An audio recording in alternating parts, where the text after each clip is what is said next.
Welcome, everybody, to the China Show, the real China Show. What a crazy show we've got for you today. What's the area code for today's show? Episode 266 Yes. means the area code for Lesotho, which is a country, it's an enclave, inside of your country. So it's a little country inside of South Africa. It's landlocked. Yeah, I'm pretty familiar. I've been through there. You've been through it, right? Yeah. Nice place? No. Oh. Well, Anyway. shout out to the people of Lesotho who might be watching. Yes. Shout out to drop a love in the chat if you are from there. Yeah. We also have another special shout out. Oh, we do. We wanted to say happy graduation to Atticus. He is an old fan. And then when I say China. old, he's not an old person. No, he's young. He's a young guy, but he's been watching since he was a kid. Yep. Really dedicated, loyal fan, so we wanted to wish him a happy graduation, and we wanted to ask you guys to give him a very special graduation. Yeah. Considering this is a very university-themed topic. Sure. Yes, we're all about universities today. Yeah. Special graduation, happy graduation to Atticus down in the chat or in the comments below. Yeah, just Let's say make him feel happy good. graduation, Atticus. We want to make our old loyal fans feel good. Yep. And have a good graduation. Guys, we have so much in store. So we've got a little coming up to show you what you have to look forward to. Let's take a look. Coming up. In today's China Show. To our national interests and our national security. And, Elon's upset because we took the EV mandate and, which was a lot of money for electric vehicles. 我苗子都这么大。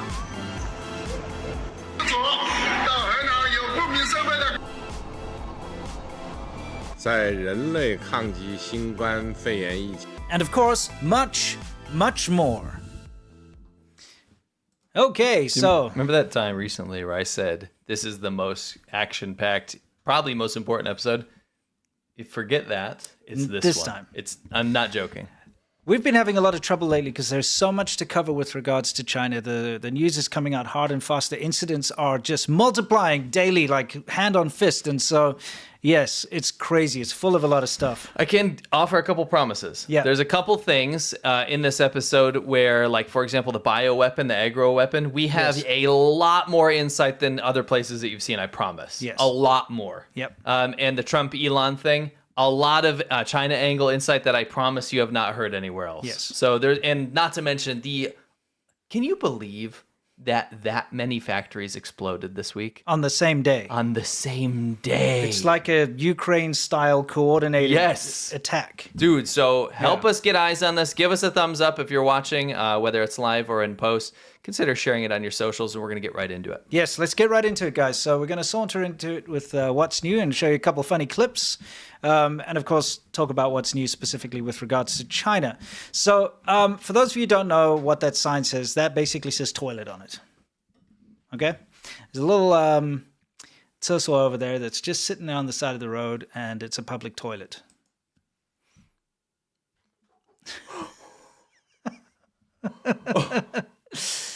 Yeah, poor guy. What happens here for our audio listeners? Well, a guy in a trike crashed into it and bumped a guy who was on the toilet clean out of there. Do you know what I think is more important about that clip?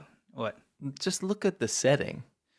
Oh, I mean... You know, I mean, just look at, like, that is so China. It is. The blue corrugated iron everywhere. The ramshackle shack that's literally like a cardboard facility. Yeah. And you walk into it and you go to the bathroom. It's going to be an open pit. There will be no flush. Yes. And somebody somehow managed Well, let's to take a ram look him again, off one the more toilet. time. I love That's insane. Yeah. Poor Anyway, guy. They speaking needed of toilets, bollards. yeah, they do need bollards. By the way, this is a really horrible situation for this old dude. He's riding on his little three-wheeler mobility scooter thing here In China. in China. What do you Very think? recently, by the way. Yes, this is like what This is a couple weeks ago. Yeah, a couple of weeks ago. What do you think's the worst thing that could happen to you, other than being hit by a car? Yeah, because we're not going to obviously? show some of that. No, don't worry. Come on, guys. Yeah, yeah. What do you think could happen? Well, let's take a look. It's going to be a shitty surprise. Holy That obviously he pulled out. He's what we call a popper. Yes. They don't look and they just pull out. Even if there's a car, or in this case a truck, barreling down the road, they'll just pull out in front. Without looking. We've dealt with them for a decade. Why do people do that? Because they believe in fate. Yuan Fen. And they're also just selfish and unaware of their surroundings most of the time, especially that generation. Yeah. So fate means that like you don't believe you're going to die if it's not your time. Yeah, so you just do so whatever. You do anything, yeah. So the truck had to decelerate quickly, brake, and it was carrying cow manure, apparently, slurry, and it went all over him. And, you know, that's very unfortunate. Oh, my God. Yeah, that's an unfortunate situation. But I'm going to say he deserved it. What? He deserved it. He's a pauper. He could be infected for the rest of his life. I don't care. He deserves it. The amount of time they almost killed us. Justice for us. Justice for all those who've been affected by paupers. You know, what does the 22nd floor guy say about that? Oh, he says... oh my days, Shaq. That's what he would say if he saw that. Probably, because you know, chocolate is chocolate in Afrikaans, so it sounds very similar. We had an incident where a guy recently jumped into the terracotta warrior pit. What is the terracotta? The Bing Mayong. Yeah, but thanks for the Chinese translation. What is it for the lay people? Okay, so the guy was digging for a well and apparently came across some pottery, and then they uncovered this entire complex of these fake soldiers, and they're made out of terracotta, you know, out of clay. And apparently it was an emperor, and he wanted to be buried with his army. And in typical style, he got like artists to go in there, and they had to make sure every face was different. And they built this entire... Pretty impressive. Yeah, it's pretty impressive. And then he had all the artists killed so that nobody could replicate the work. What's the incentive of being an artist, by the way, in ancient China? Well, I don't think they expected that. I think they expected that. Think so? I think it was the norm. I'd be like real lazy. I'd be like, oh, wait, no, it's not perfect yet. I got a little bit more to do, you know. I probably just wouldn't do it. Anyway, it's one of China's national treasures. I've been there myself personally. Have you been there? Sure Yeah. I'll be honest, it's one of the most boring things I've ever done in my life. I wouldn't recommend it personally. I mean, looking it up on Wikipedia is a more rewarding experience. I mean, it's for me. The thought of it's interesting. Yeah. I think going there is just so overhyped, and China's so proud of it. It's like one of those things. It's just like you got to do it, and you do it. It's amazing how many of the guy who discovered them you'll find there. Yes, because like everyone you walk in and you walk out, man. there's an old man like I'm the one who discovered it. He's got like a placard in English that says English and Chinese. It says I'm the one that discovered them. So you can buy a chip of like a pottery or whatever. But then like next to him there's the other one. I'm the guy who discovered them. So. I had more fun in Xi'an, the city where it is. I had more fun in the Muslim quarter. Dude, Xi'an very is cool. Xi'an is a good time to go there and very check polluted, it out. Though. It is very polluted. And I went in winter, and that's maybe my whole experience was soured by the fact that it was freezing cold, and they closed off some parts of it, and it was just not a good experience. Getting to this, though, the guy jumped in. This is like a sacred spot of China. Yeah. He jumped in and started vandalizing some of the, terracotta warriors. Yeah. Which is, in China, I mean, he'll get the he's going to be in trouble for that. That's like one of China's national treasures. Yes. And it's it's an authoritarian country. He'll lop his head off for that. Yeah, you shouldn't be touching that. Yeah, but he also probably shouldn't get the punishment he's about to get. His whole family will get punished. Yeah. Anyway, it's just kind of one of those things. You know, this is really weird. You know that like skin vehicle that you can see there? That is the ugliest car I've ever seen. We want to know, like, we were looking at this vehicle. You know that thing? It looks like it's made out of skin. That's such a bad color for a car. It literally looks like a white person. It does. Like a Caucasian. Yeah, exactly. It looks like a skin vehicle. It's a Caucasian. Yeah, Caucasian. It's kind of like a Porsche Cayenne mixed with what? It's a Porsche Macan. Oh, Macan, sorry. Mixed with a small Macan. Yeah. You're on the same. Cayenne thing. Right? It's got those design cues. You're on the right track. Yeah. Just a small Cayenne. Porsche Macan, personally, I think, mixed with a... What do you think? I don't know, like a Yaris or a Juke or something. A Juke. Yeah? Nissan Juke mixed with a Porsche Macan. In China, they don't need to worry about copyright infringement, and copying designs is just okay to do. So, you know, you get a lot of these electric cars that come out because of subsidies and so on, and they just don't have to bother about designing their own thing. They just copy. People in the chat are saying mix of the Fiat. Yeah, actually, Porsche you know what? X Yugo or Porsche X Fiat. Yeah, that's right. Either way, that's not what we're looking at here. We're looking at how unsafe it is to walk around in China underneath the buildings there. Take a close look. Common. Yeah.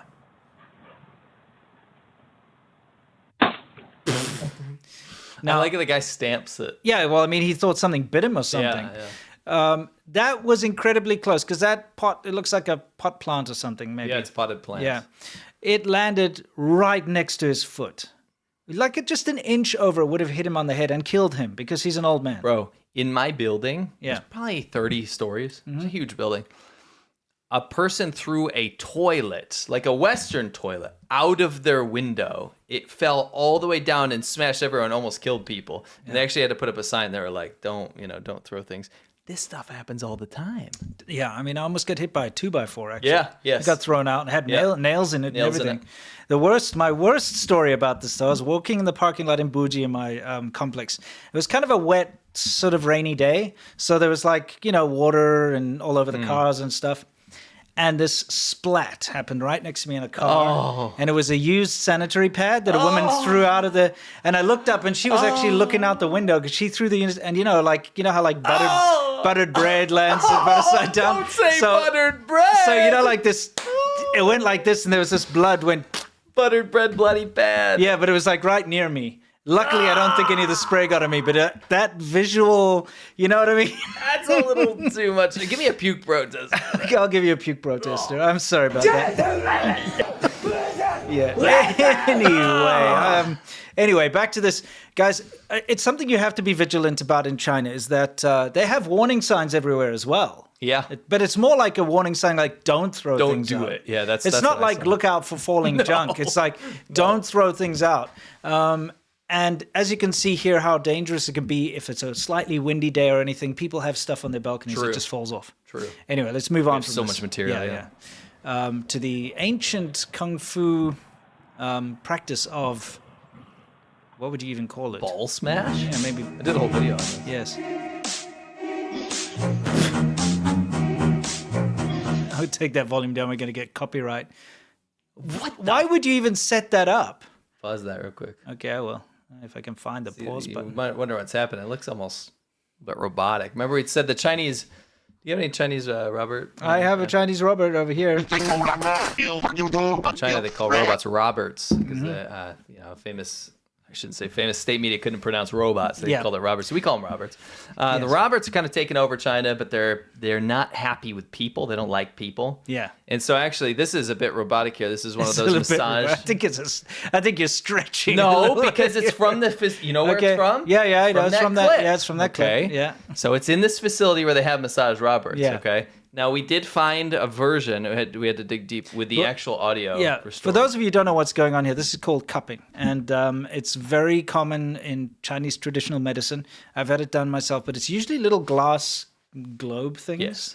and a cup, and then they put alcohol in it, and they set it on fire and quickly put it on your back, and then of course the fire sucks up all the oxygen, so it creates like a vacuum inside, and Let's then get it's some engagement by me saying.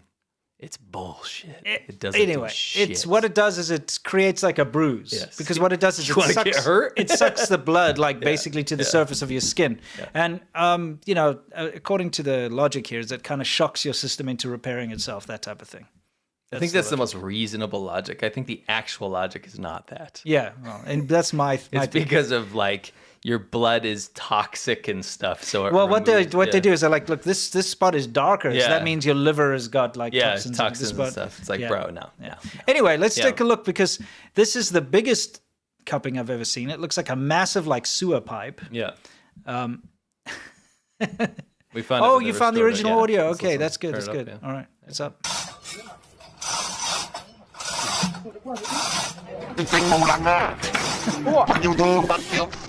Oh, it turns out it was the Roberts were doing it. It was. Yeah. Anyway, what's new in China? This is kind of important. This happened a couple of days before the anniversary of the Tiananmen Square massacre.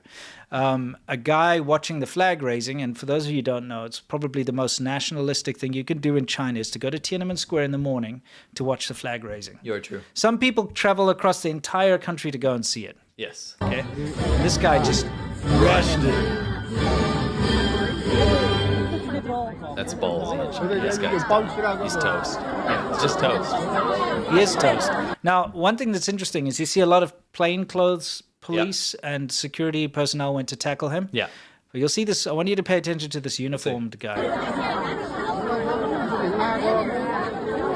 Here comes the pro. Oh, I like the blooper. Yeah. You're not so cool now, are you? Stupid wanker. He's screwed too. Yeah, he's going to be in trouble too, isn't he? Yeah. It's like, I hope no one saw that.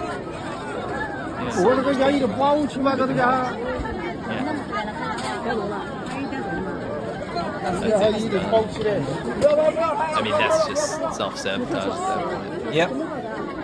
I'd like to think he's doing that in protest of the Tiananmen Square victims, the thousands of students that were killed on 1989. You would hope so, but it's hard to tell, really. Yeah. The thing is, because it's a sensitive time, it would be the time to make a statement. It would, and that's why I think it was. You know, usually I something. like how they have a vehicle ready there to because cart they people know. away. They know it's around this time. It's so sensitive. That's why they had so many people, ready to f people up.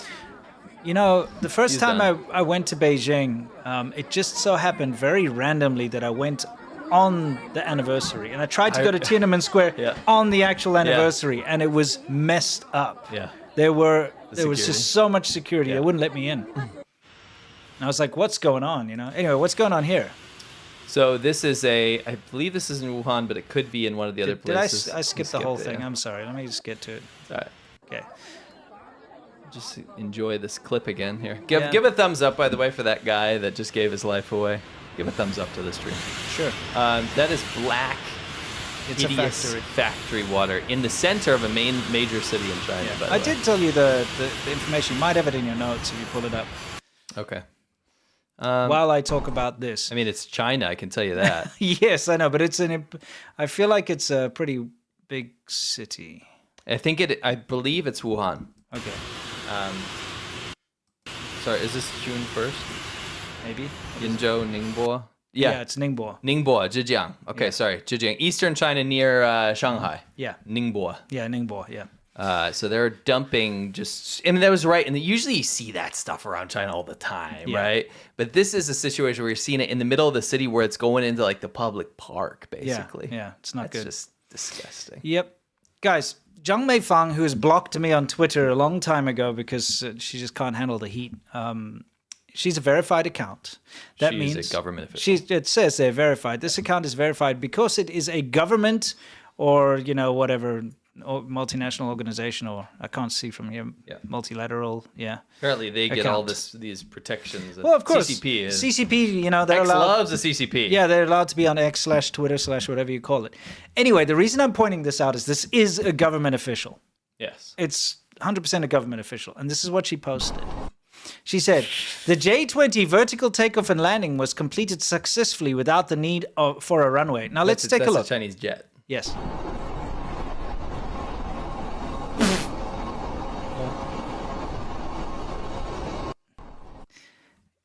Guys.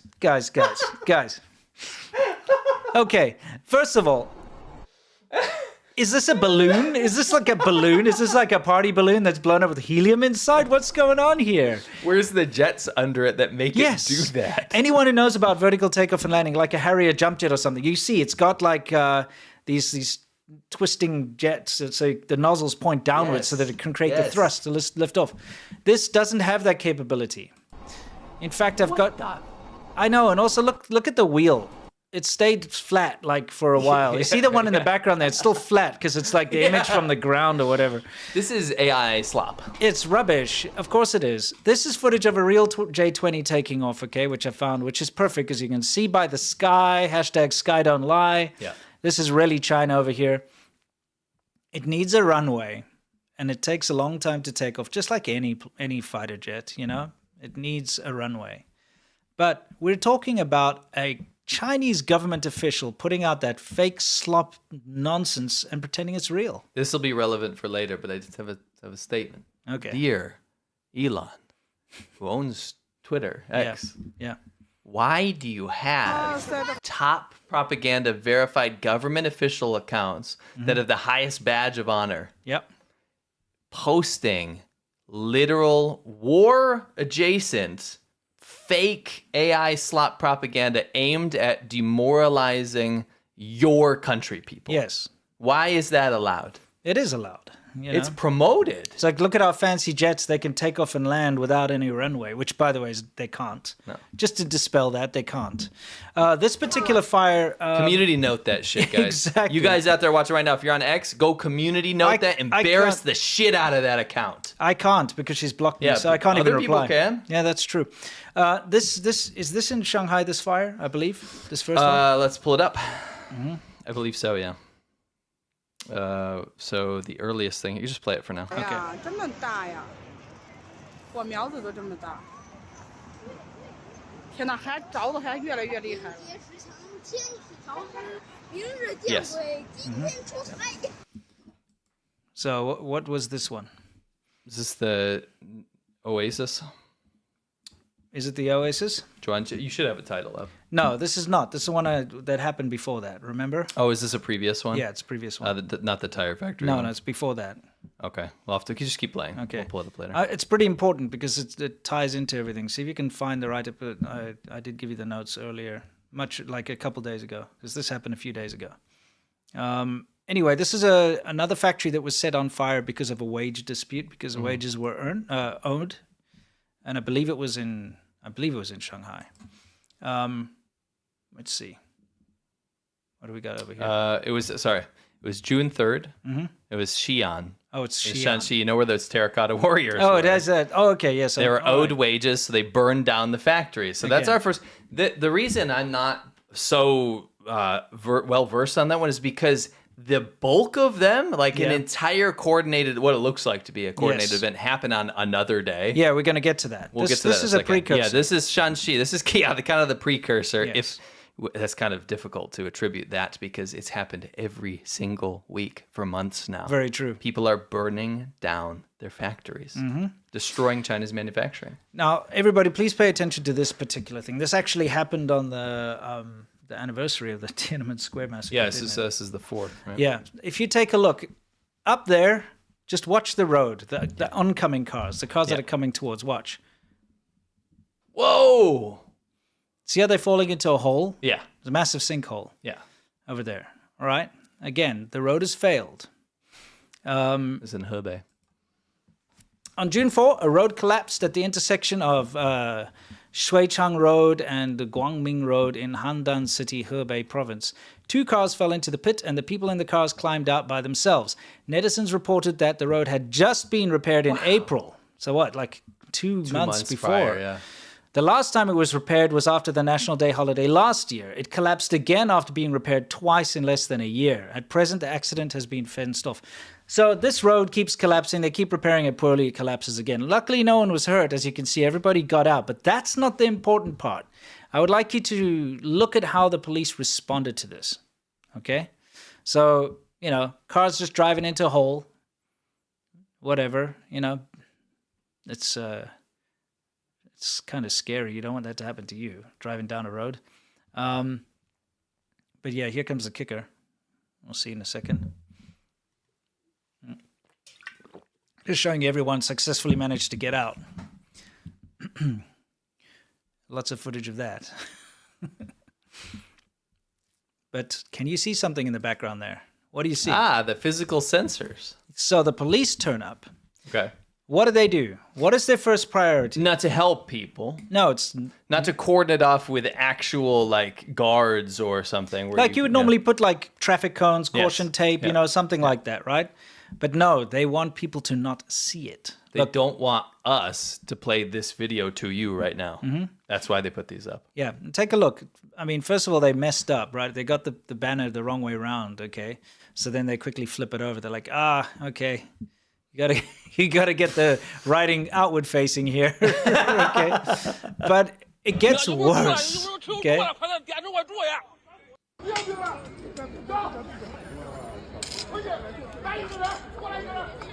Okay, so they start with you can see I just slowed this down so you could see the initial I'm gonna do a poll censorship. while I do this. Mm-hmm. Do these help? Remember, there are no injured people inside. Some people might argue that you're trying to prevent people from seeing injury or death, but there are no injured people. There's no one in there. Everybody, look at that. Look what they ended up doing. They covered the entire site so you couldn't see. I'm polling the audience right now. Do you guys think, because I genuinely want to know, this is my opinion.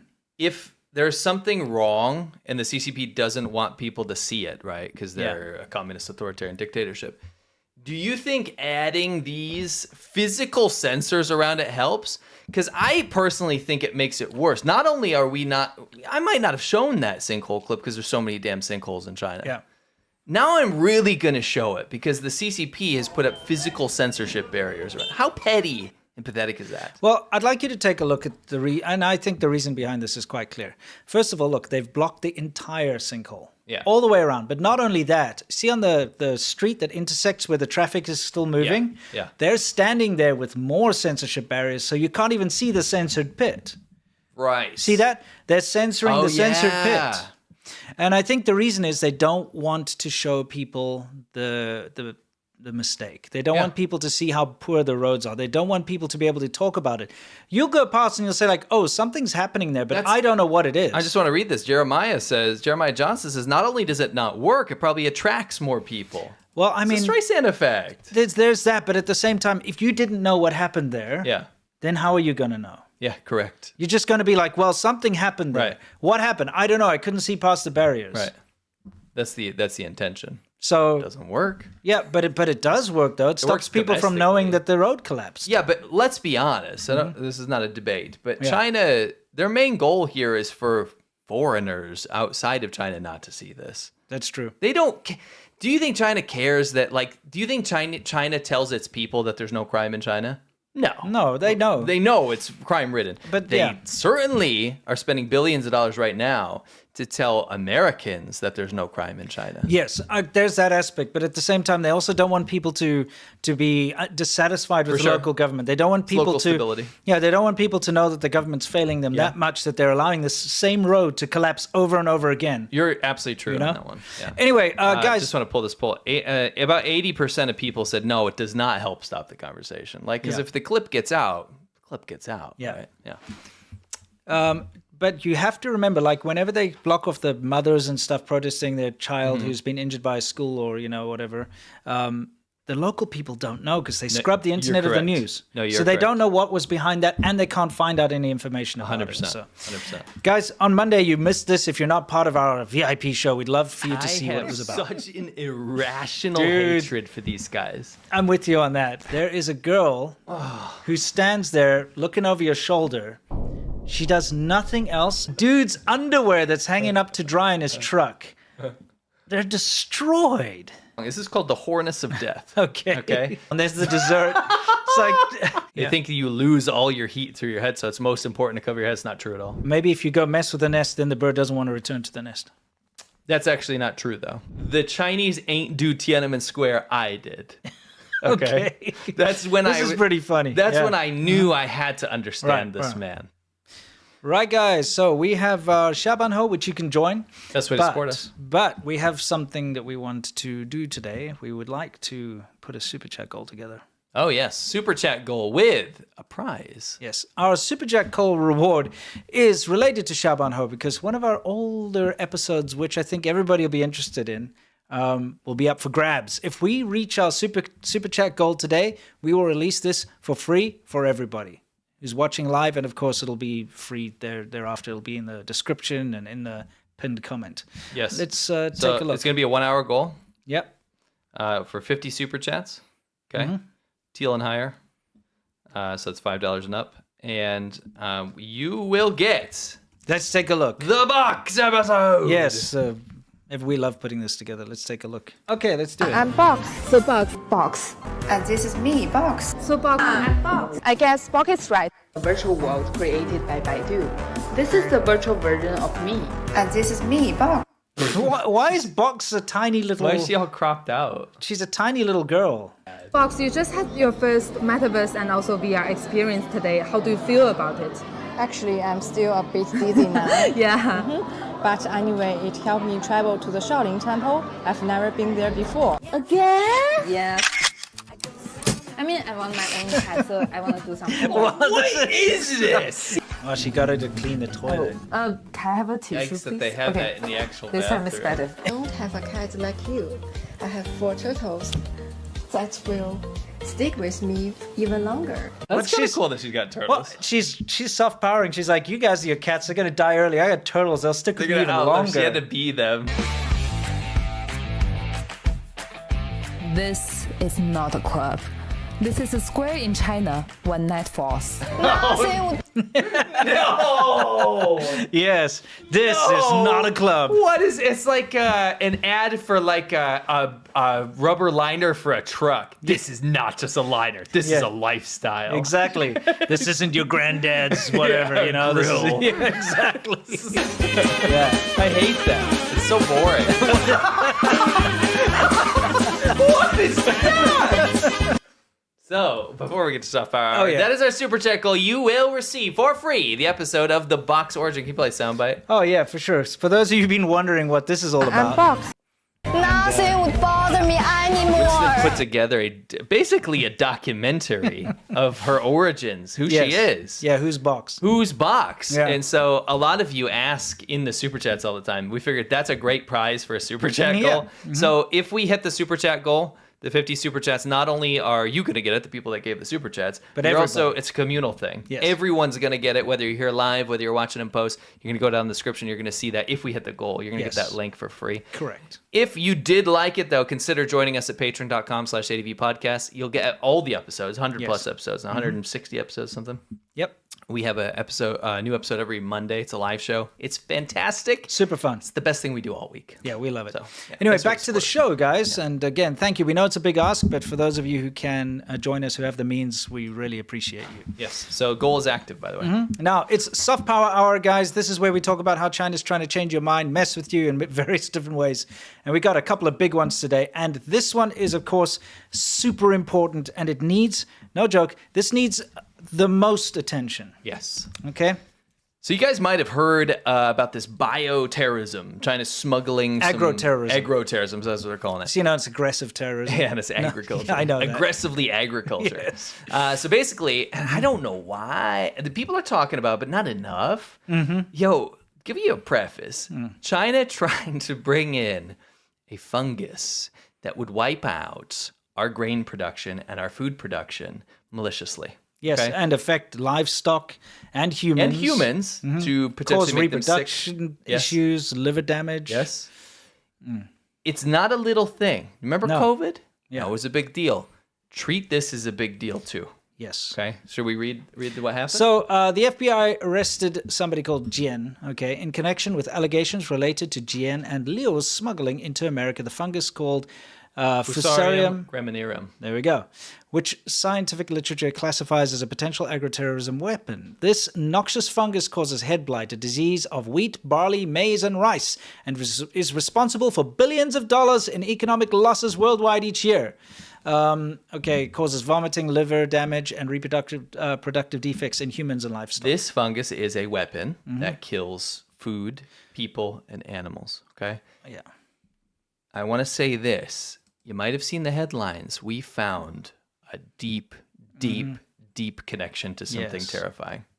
Where I think we're onto something. Yeah, okay, so here's the thing. We all know this is a bad chemical. I'll make it smaller.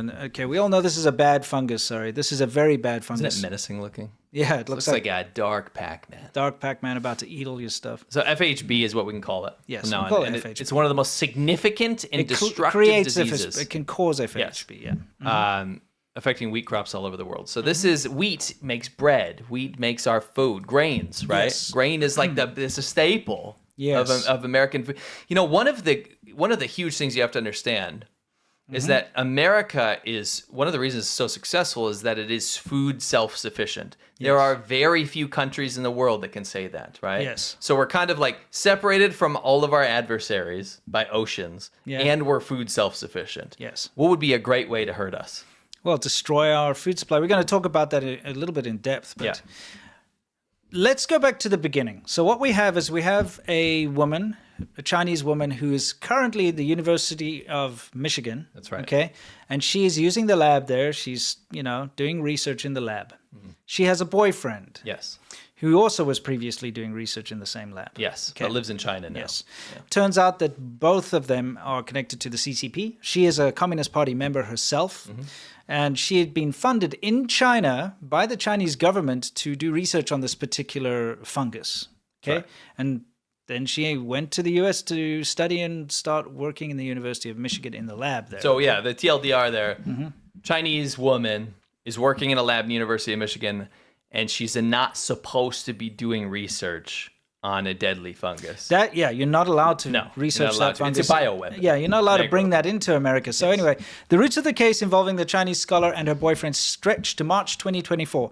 That is when Leo applied for a B2 tourist visa to enter the US. Okay, so he went for a tourist visa, obviously because he wants to see the Statue of Liberty in the Grand Canyon, right? That's of course. Of course.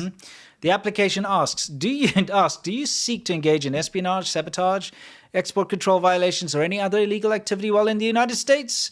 Leo answered no, and officials approved his tourist visa. So he arrived at Detroit Metro 4 months later in July of 2024. During an inspection, an officer found a hidden note in Chinese, a round piece of filter paper, and 4 baggies filled with small clumps of reddish plant material. So that sounds like you're trying to get something in, right? But you don't know if it's nefarious yet until you see the messages. Yeah, well, I mean, it turns out that, by the way, that the reddish plant material that was in the little baggies was infected with that fungus. Correct. That bad fungus, okay? Right. Leo lied when asked questions about the materials, according to the court filing, saying someone must have put them into his bag. It's not my drugs. Yeah. Yes. That old bit. After further questioning, he acknowledged that the materials were different strains of the pathogen Fusarium graminearum. So I saw, you know what's interesting? I saw CCP pushback. And this is, I wanted to inject a little bit of PSYOP, counter PSYOP I saw from China. Yeah. They were trying to say, what are you talking about? FSB, right? This fungus is native to America. So why is this an issue, right? Key word here, different strains of the pathogen. What do you think they were doing? Think about COVID. Yeah. There are lots of viruses that will affect humans from animals, right? Yes. But what were they doing in that lab? They were manipulating the virus to make it more contagious, right? Yes. To gain a function, right? Yeah. In this case, you have a fungus with different strains of a fungus that could do very different and more powerful things. Well, here's the thing. He also said, he had admitted to them that he planned to clone the different strains and make additional samples if the experiment on the reddish plant material failed, according to them. So he's on a tourist visa. He's coming into America on a tourist visa with these highly infectious fungi, you know, inside these baggies, different strains of them, to go and clone them in America. Yes. Take us out so we can see the pictures of these guys. I'll put that there. You can see for a minute. Okay. Gets more nefarious, of course. Much scarier. Yeah. Leo stated that he intentionally hid the samples in his backpack because he knew there were restrictions on the importation of the materials. By the way, he put them in like a used tissue. Yeah. So it looked like he'd blown his nose in there or something, and so they wouldn't look into it, but they did. Okay. The agent wrote, Leo confirmed that he'd intentionally put the samples in a wad of tissues so CBP officers would be less likely to find and confiscate them. That's Border Patrol. Yeah. And he could continue his research in the United States. Why is he continuing research on a tourist visa? Yeah, so what happens is he flies in, and they're like, little sus, right? This is what is in 2024, right? Last year. And he's like, I'm on a tourist visa, so I got to make sure they don't think I'm bringing anything in, right? So then all of a sudden he's got these samples. Oh, they're not mine. Yeah. Okay, they're mine. Yeah, yeah, exactly. Yeah. Leo told investigators he planned on using the University of Michigan's Molecular Plant Microbe Interaction Laboratory to research the biological materials. The FBI agent wrote, that is the same lab where Jian conducts research on Fusarium. So see how the links are coming in. Yes, exactly. So Leo stated that while he was in the United States, he would have free access to the laboratory at the University of Michigan on some days, and that other days his girlfriend would give him access to the laboratory to conduct his research.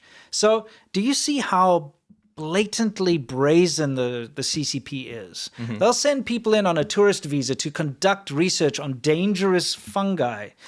Freely in the laboratory in the University of Michigan. And as he said, he would have free access to it. And they do. Who's stopping them? If a guy turns up and he's like, hey, my girlfriend's here, and she lets him into the lab and he's doing research or giving her the samples, no one's there to say, hey, isn't this a little sus? No one's going to go walk by and go look at him through the window and go, oh, he must be making a weapon of mass destruction. Or like, oh, look, there's a CCP agent who actually is part of the Communist Party or tied to the Communist Party in our lab, in our university, on, our soil, making something that will destroy our crops. You don't know that. But they rely on language barriers. They rely on the fact that people are too polite in America. They rely on the fact that if anyone questions them, they can pull the race card. They can say like, oh, you're being racist towards China or Chinese Look at all the pushback against the increased scrutiny of Chinese students that the Trump administration is trying to do. Look at what they're doing. Look at what China's doing. Yeah. Keep going. It gets really bad. Yeah. Let's see. Next, it's coming up. Eventually. The FBI said authorities found a scientific article on Liu's phone that was titled Plant Pathogen Warfare Under Changing Climate Conditions. Ouch. Okay. Ouch. Yes. So they're like, because they obviously when they questioned him, they looked at his phone. So if you're skeptical that these guys are working with handlers, like from the CCP, look at this. A week before arriving in the U.S., Liu exchanged messages with Jian. So Liu, the guy, sent messages to his girlfriend. We can say girlfriend. Yeah. It's a pity that I still have to work for you. Liu replied, once this is done, everything will be easy. Yeah, everything else will be easy. Does that not sound like when you're just this last heist? One more bank to rob. Yeah, exactly. And then everything will be taken care of. Bring me these like deadly samples, all these different variants of these deadly samples. One more score. Yep. And then it'll be easy, How is this not front page right now? I don't know. I mean, why? Wait till you see the connections, though. Yeah, there's a lot of interesting things going on. A search of Liu's devices, so this is the woman, revealed messages between the couple that indicate Jian previously smuggled biological material into the US, the FBI agent wrote. The messages from August 2022 discussed smuggling seeds into the US. Where to put it, Jian wrote. Just put it in your shoes, Liu wrote. I stuffed them in the shoes, Jian wrote. Travel records show that one day after the couple exchanged the messages, Jian arrived in San Francisco from South Korea. She did not declare she was importing biological materials, according to the FBI. So, I mean, they're smuggling random seeds in their shoes. They've been tasked with doing this before. Okay. Yeah. Those seeds could have been infected with anything. Okay, those seeds could be invasive species. Those seeds could be anything you don't know. They've been smuggling things in before, and who knows what else they've smuggled in the past, right? It's pretty bad. Let's see, next. The investigation intensified 4 months ago in February after Donald Trump assumed the presidency. That is when FBI agents interviewed Jian and at the University of Michigan lab. She made several false statements, according to the government. She denied knowing her boyfriend planned to study in the US or bring biological materials into the country, the FBI agent wrote. She also denied helping Liu's research on that, Fusarium, geranium, graminarium. Okay. During the interview, FBI agents asked her to provide her cell phone. She refused. But investigators seized it and searched the device after obtaining a search warrant. The search uncovered a form signed last year that included Jian's pledge to support the Chinese Communist Party, according to the FBI. The search also revealed a conversation between Jian and another person in January 2024 that indicated prior smuggling efforts that included unknown substances shipped to the US that were hidden between the pages of a used statistics book. So not only is she getting her boyfriend to bring stuff on the plane, she's also getting people to ship her samples and who knows what in the post, in the US Post, stuck in the pages of a book which I believe they intercepted. We have a picture of it somewhere. Months later, in February, FBI agents visited Jian at the campus lab. She said 100% no when asked if she had been assisting Liu with the pathogen at the lab. The FBI said it found a signed statement on her phone expressing support for the Communist Party of China. Okay, we said that. Messages between the two in 2024 suggested that Jian was already tending to that fungus on the campus lab before Liu was caught at the Detroit airport. The FBI said the university does not have federal permits to handle it. So again, anyone who thinks that it's okay that she's already studying this or whatever, That lab is not allowed to study this fungus. It does not have the federal permits to do it. So she is doing illegal research. And getting different strains of it. She's doing illegal research in the USA on this fungus that could destroy the entire crop, performance of the USA. Decimate crops all around. And she's getting her boyfriend to bring those different strains in. It's keep ridiculous. going, because I want to posit a hypothesis. Okay, sure. Which I don't think enough people are bringing up. Mm-hmm. All right, so that's what they found, the hidden drawing, which is talking about it. This is the book. The book, destined for Jen's home in Ann Arbor, was intercepted by federal agents and analyzed by biological threat specialists in Kentucky. The samples were subsequently destroyed. So they put, who's going to open a statistic? Yeah, look, I mean, who's... Well, they did. Who's, first of all, I mean, who's reading a book like that? Well, a student? That? Can you even read that? It just looks... I don't know. I mean, I can. I just look at that and I just see a bunch of nonsense numbers. Anyway, the fact of the matter is you can see they had hidden samples in the book. Yeah. So she's been smuggling all sorts of crap from China into America, like potentially very dangerous stuff. They destroyed the samples. Yeah. They didn't say what they were. They could have been terrible. Yeah, it could have been anything, right? Yeah. So destroying all the stuff that's been sent over, she smuggled this. She smuggled things in the past, right? Yeah. That book sucks. That's what she looks like without her face filters on and whatnot. Yeah. Just a reminder to anyone who's, getting catfished. Anyway, Jen and her boyfriend are charged with several crimes, including conspiracy to defraud the U.S., smuggling, making false statements to investigators, and visa fraud. The smuggling charge carries the stiffest penalty, up to 20 years in federal prison. Just that charge. Only that. But that's the stiffest. Yeah, but that's wild.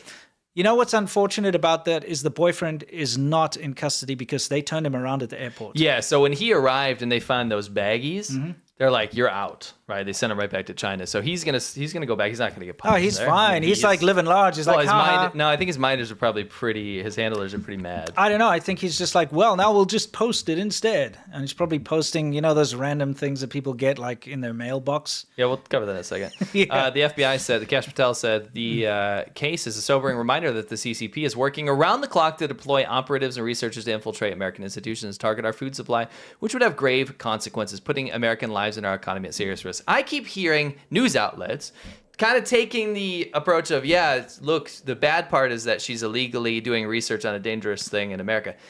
F your research. Let's use common sense. Yeah. And let's actually treat it as the worst case scenario. Mm-hmm. A guy who has CCP ties and a girl who has CCP ties, right, flies over to America with deadly pathogen samples. Yes. Right? Deadly to crops. If they were doing research, you can do that research in America or in China, right? Mm-hmm. Why would you do clandestine research in America? Especially to grow it. He said he was going to clone it. Yes. So they want to grow the samples. Where is Michigan? In the center in the Midwest. Exactly. Yeah. Where are all the crops? In the Midwest. There we go. So they're busy cloning this thing in the middle of where all the crops are, easy to distribute it. The thing that kills all of those crops. Yes. How are people not putting this together? Yeah. That's insane to me. Exactly. And you have conversations between them like, let's not be stupid here. They're acting like they have to pull off one last heist. Yes. This isn't like, we're going to crack the code and find out how to kill this fungus and we can save the world. No, they have CCP handlers that are probably telling them to go over here and cause a bioterrorism. Also, why is a Communist Party member studying, doing research in a lab in America? You're supposed to tell on your visa interview, do you have any ties to the Communist Party? She lied, that's visa fraud, right? She lied, you are part of the Communist Party. Yes. You're attached to the Communist Party, probably on a mission to destroy my country. I take that personally. I'm very happy they caught this. How many more do we have to deal with? Because guess what? This is tied to so much at the University of Michigan that we've uncovered. We've found something out about the University of Michigan. And I'd say all universities in America have fallen prey to this. I don't think one has been left untapped. If this doesn't open your eyes to the situation, then I don't know what will. This is her student record from where's it, Zhejiang University? Which university was she in? But this shows that she got a scholarship from the government. So Yeah, she she all has of her scholarships. research was paid for by the government in China before she came to America. It shows that she is a Communist Party member. That's what that last little block is over there, right? Yes. And it's just her name and her gender. Yeah, We took keep out her going. student number and all that. You know, we don't want to, dox her student number for whatever reason. But yeah, that's just proving. But yeah, we just wanted to say, remember the mystery seeds China was sending random Americans? This is just... Nobody could crack it, Yeah. right? They're like, why is this happening? People were getting seeds from China randomly mailed to them. Yes. Right? They're back. And they are back. A couple of months ago, people started receiving them again. Now, there are a couple of reasons why these seeds New are at being 4, sent. packages containing mystery seeds from China are popping back up again, and one was sent to a home in Clute, which is in Brazoria County.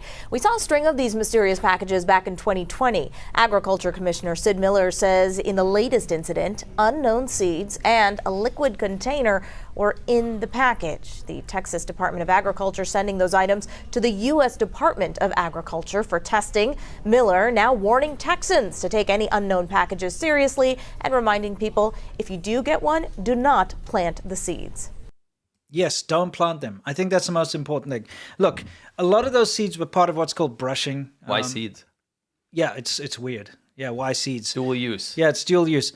Maybe they were testing to see if they were harshly cracked down or not. But the thing is, if you sent in infected seeds or invasive species that could wipe out a local crop or something, the chances are they're going to end up in the ground. Because here's the thing, even if you threw them in the trash, they go to the trash, whatever, the trash heap, and gets thrown in and they get crushed, like the packet gets torn, whatever. They could end up growing there. You never know, right? If you threw them in your backyard, like Jack and the Beanstalk, and you take, compost look, pile. Mom, I found these. It's like, you sold our cow for a bag of seeds and throws them out the window. You know what I mean? And if you try to plant them yourself, you could be, first of all, really causing a lot of trouble. But the fact that China's been sending these seeds is something to watch out for. Just a PSA, don't plant them. You never know. No. Whether this is related or not, it's a different story. But, China has got nefarious, stuff. Now, listen, we wanted to tell you a little bit about how China has already affected the crops in the USA and around the world, really. Now, this particular thing is called the Huanglongbing, and it's potentially not, I wouldn't say this was intentional.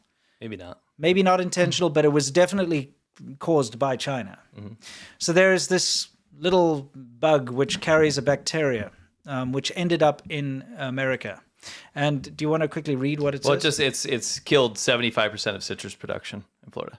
So you're looking at a situation that's spread across the entire country. Yes. In the citrus producing areas, oranges, lemons, all that kind of stuff. It is devastating. Yes. 75% of crops. It's already happened. So this new thing, think about this. It's almost like if this was unintentional back then, right? Yes. And it's currently wreaking havoc on America. China could look at this and say, well, we've already kind of got invasive, things to destroy crops in America. Yes. Why don't we actually do it on purpose? Yes. Right. Yeah. Because they saw how devastating this was. It decimated the citrus industry. And not only has it reduced citrus production by 75%, it's more than doubled production costs. Because now, it's permanent, by the way. if you want to grow citrus, there's so much more care you have to take. You need all these chemicals. There's a lot of steps you need to take you didn't have to do in the past. No. And this is the it's called the greening illness. Yeah. Which, destroys all the citrus plants. It's horrible. So We'll keep moving. We got some very serious. Yeah, we do. Just wanted to say, like the lantern beetle, flies from China. Yeah, that is also absolutely devastated. Plants and crops all over. This is how it has affected America. So, these are just things that have come through on people's luggage. Maybe people bought clippings of trees to try and plant here. Who knows how they ended up in America? But this is a case of how something coming from China has already decimated crops and absolutely destroyed a lot of agricultural stuff in America. But now this other thing that they're trying to synthesize or clone in the lab, that is even worse. What better way to weaken the U.S. is one of it. Again, remember? This is unrestricted warfare. In fact, I just did a video on this. Go check it out in the description. It looks like a book that was written to scare people about China. No, this was written by China. It's written by China. That book you're looking at is not a mock-up. That was written by 2 PLA soldiers. Yeah, that's a real book. And PLA it's been generals. translated. You can buy it now. Colonels in the People's Liberation Army wrote a book on how to destroy America. Yes. And what they do, they use economic, psychological, political, technological, societal, and cultural ways to destroy America. It's called unrestricted warfare. It says, we need to find better ways to kill America because it's so protected, right? Yes. We need to do it outside of just sending troops there. Yes. Right? And this is just poster child stuff of that, right? You had a fantastic video about it. Yeah, I just made it. Yeah, which is linked below. I suggest everybody go check it out after this video. Yeah, thanks. Appreciate it. Yeah, it's horrible, but this is definitely part of unrestricted warfare. Now, listen, the University of Michigan, where this woman was studying this fungus, which she wasn't allowed to be studying, this Communist Party member, it turns out the University of Michigan is like a... It's like a hive. It's a hotbed for CCP activity. Yes. All right. So there was a Chinese national at the University of Michigan who was charged with illegally voting in the 2024 election. Which is a serious felony, yes, right? you don't. I can't go and vote. I'm not an American citizen. You're not allowed to do that. He did it. He was charged. He had to surrender his passport as part of being charged. Yes, go to the next page, because unfortunately, what happened was, we won't go through the only, he voted legally, got arrested, got a new passport, and he ran away. So, I mean, here's the thing. His passport was seized by the American government. He goes to the Chinese consulate, presumably, says, they took my passport, I need another one. They're like, sure, here you go. And then he just left. Yep. You know? Of course, the Chinese consulate knows about this. They shouldn't be issuing him a new passport. The fact that he was issued a new passport means that they colluded with him to get him out. Yeah, what else happened at the University of Michigan? Oh, a couple of things. All right? First of all, this is weird. 5 University of Michigan students from China were charged amid FBI counterintelligence probe. Yes. They went to spy on over Camp here. Grayling. We won't read the whole thing, but basically what happened was the U.S. was doing military training with Taiwan. Like one of the biggest military trainings with the National Guard in Taiwan. They went there. University of Michigan students. Yeah. They all like drove up there to this place. They took drone footage, took photos with their cameras, all this kind of stuff, right? And then when they got caught, they're like, no, we're just on holiday. Whatever, something like that. I'm just taking holiday photos, but all the photos and all the footage was of the military training. You know what I mean? Yep. Why? University of Michigan. Isn't that interesting? So you've got an illegal voter, 5 Chinese nationals, University of Michigan students, get arrested for espionage or charged. I think they've all fled, by the way. They were like... They have warrants out. Yeah, but as usual, America's like, wow, you've been caught espionage, so here's the thing. Just turn up in court like maybe in a couple months, and by then they're in Beijing already. That's got to change. I think if you catch a foreign national spying, you should keep them in custody. Yeah, until you've actually been able to put the court proceedings. Anyway, it seems like they've all escaped to China as well. But okay, there's 5. That's not it. University of Michigan. Doesn't stop there. Okay, those are the 5 nationals. Details, yeah. Okay. They're not in custody. Arrest warrants have been issued, and the group will be arrested if found by federal authorities. Continue. Yeah, I just wanted to point out here that the 5 Chinese nationals were undergraduate students at the University of Michigan in a joint program with the Shanghai Jiaotong University in Shanghai. Yeah, so a lot of these things, if you look into it, a lot of these arrests/suspicions of students at the University of Michigan that are CCP tied came under the Shanghai Jiaotong University cooperation. So a lot of these universities have sister schools in China. You know this cooperation? I wonder how many Americans are there. I can tell you there's 270-something thousand Chinese students in America under these cooperations. Yes. And there's 800 American students Yeah, but in total. this particular Shanghai thing, there's probably like none. Handful? I think there's none. Yeah, maybe. I honestly think there's none. I think what happens is like the professors probably go there once a year to go drink baijiu and look at some arts and crafts or something, and then that's it. Yeah, or there could be a couple. Anyway, let's continue. Yeah, anyway. So anyway, this Zhekai Xu, whatever, they're the names and the ages of them all. Like they're all in their 20s, these espionage dudes. So those are the 5. You could call them spies, I believe. Yes. Yeah, he's just an espionage dude. You're belittling. Yeah, exactly. Right? 3 months later, Xu Taozhu Liang arrived at Chicago O'Hare International Airport aboard a flight from Iceland. FBI agents were waiting for them. Blah blah blah. This is part of the story. I just wanted some. We do have the links down below. Everything's right? linked below. Now here's another one. 2 Chinese students arrested for bypassing Navy base. I want to ask. Taking pictures. Can I ask you something? Yeah. Where were these students studying? University of Michigan. So these 2, this particular Key West, Florida base has been a target of the CCP. Big time. Lots of Chinese students have been caught trying to sneak in there and take photos and stuff. Because China right now is trying to get Xi Jinping said their military has to surpass America. So they will literally throw everyone under the bus, create spies out of students, and make sure they can steal every bit of technology. Yeah. So what happened here, I don't know if we have the write-up or not, but I do know what happened is, okay, this is the affidavit. You had these 2 Chinese students from the University of Michigan. They turned up. The sergeant at arms asked them, hey, where's your military ID? You cannot come onto the base without a military ID. And they were like, we don't have one. How brazen is what happened? So she says, okay, show me your driver's license. I show the driver's license. She said, do a U-turn and, you go over there, U-turn over there and leave. So they just drove straight. They literally said, nah. Nah. And they drove into the base. Did their espionage. By the way, because she couldn't leave her post. Okay, so she had to radio in, hey, listen, there's this car that's just gone in, this blue Hyundai. It's in there. These guys just blasted through. It took them 30 minutes to find them. Yeah. Because they're messing around on there. Yeah. And when they found them, they had cameras and cell phones and they'd taken tons of photos of the buildings and the various things that they're not supposed to. And they admitted that they could fully understand, read and write English. So it wasn't a language barrier. Nope. So the University of Michigan's Chinese students, another 2 doing espionage again. But again, they're just like blatantly driving on it. This is only the students that have been caught. Oh yeah, tons of them just kind of just go in and taking photos and stuff. Finally, the University of Michigan is to end the joint institute with the Chinese university, that Shanghai one. But this is the select committee of the CCP, great organization. Yeah, and a great thing that they pushed forward. Yes. This is just the beginning. Because think about it. This is one school. Yes. How many universities with how many Chinese students are there? Again, I'm super keen on having Chinese students study things that are not research oriented, like, that are sensitive to national security in America. That's fine, right? But do you see what happens here? The Chinese government has a law in 2017, National Intelligence Law, says that they can mobilize any student in China and they legally have to report and do things that they tell them to do in America. By the way, I did a little bit of research.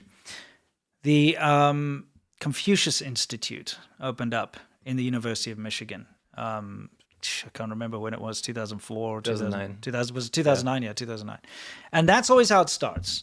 Let's do a cooperation. Let's do, we'll teach you some culture or whatever. They get into the school.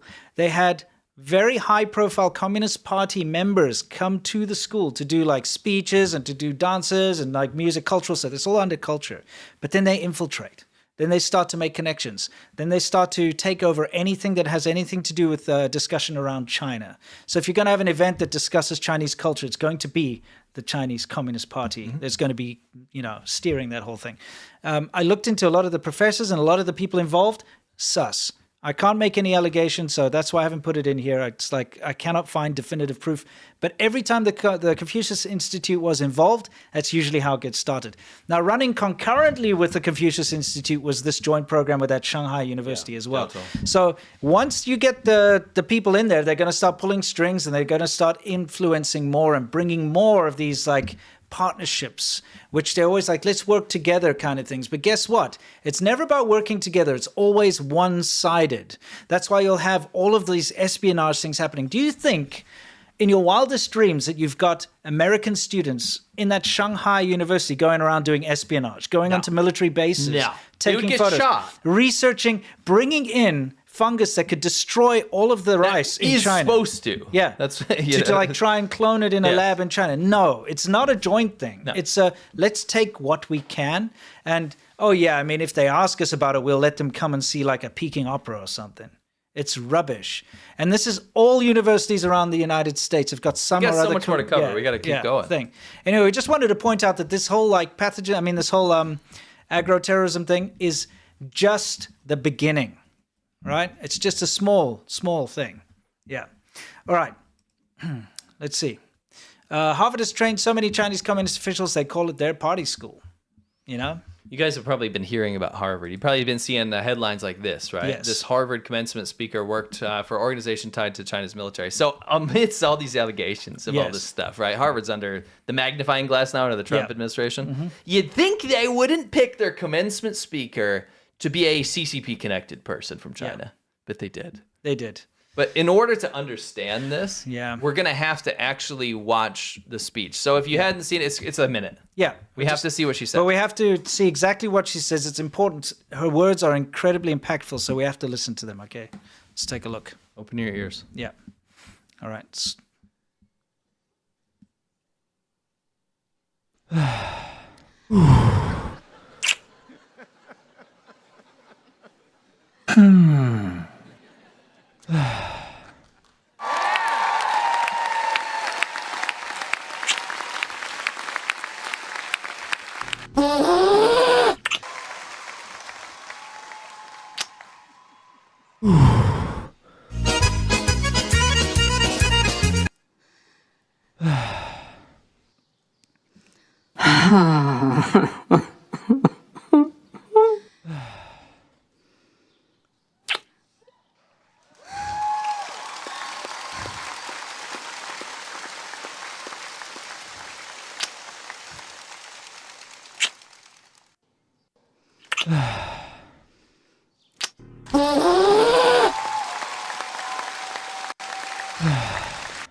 Oh, good Lord.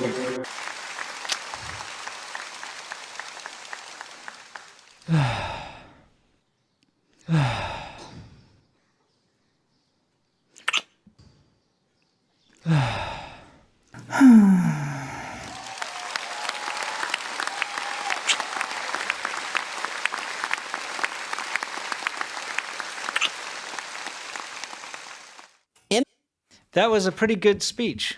Yeah, I mean, I can see how that would change a lot of minds, right? Yeah. And that's how the CCP works, is they get their folks in there. Mm-hmm. They get them to get their talking points out there to the world. Yep. And you walk away going, maybe what I've heard about the CCP is not so bad. Yeah. You understand how coercive that is? Yeah, absolutely. A lot of power in that. So, words.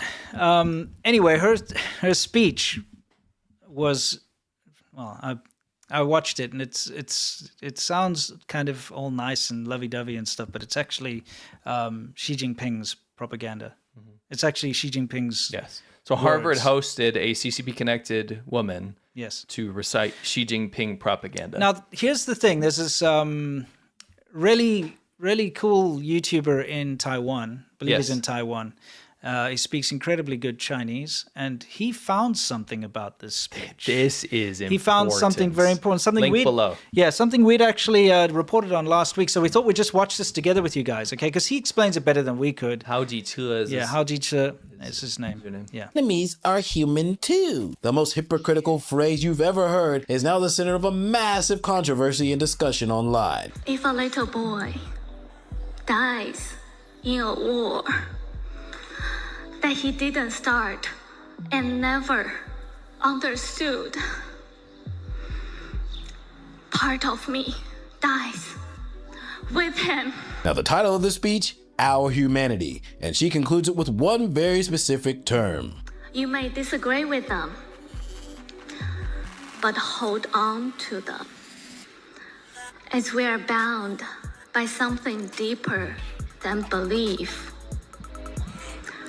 Our shared humanity. Shared humanity. 很奇怪耶. This phrase sounds very familiar, almost like I've heard it before. 维护世界和平，促进世界发展，持续推动构建人类命运共同体。 Shared humanity has been the slogan for the CCP poster boy since he took office and refused to leave. So, after that infamous commencement speech, a lot of people started digging into Zhang Yurong's background and quickly discovered that her father is part of the Chinese Biodiversity Conservation and Green Development Foundation, aptly named the CBCGDF. When it comes to the CBCGDF, she turns out to be the daughter of the executive director of an NGO funded by the CCP. And here's the kicker: Zhang Yurong was actually recommended by none other than Zhou Jingfeng, a member of the National Committee for the Chinese People's Political Consultative Conference, CPPCC. So that means that Zhang Yurong has some deep ties to the CCP. Of course, this is all speculation, but 接下来呢, I'm going to show you direct evidence that shows the homegirl's speech was beyond hypocritical. In fact, she even assisted the CCP in giving the boot to Taiwanese and Tibetan protesters at Harvard. Do you remember last week we covered this? Yes. You know, because it's relevant. The whole Harvard thing where This is where this gets nuts. Yeah, the ambassador came to talk. Yeah. And you had the Taiwanese and Tibetan protest, and they got dragged out by that Harvard student who was Chinese national. Yes. Yeah. Let's take a look. Let's continue. During the Q&A section of our discussion.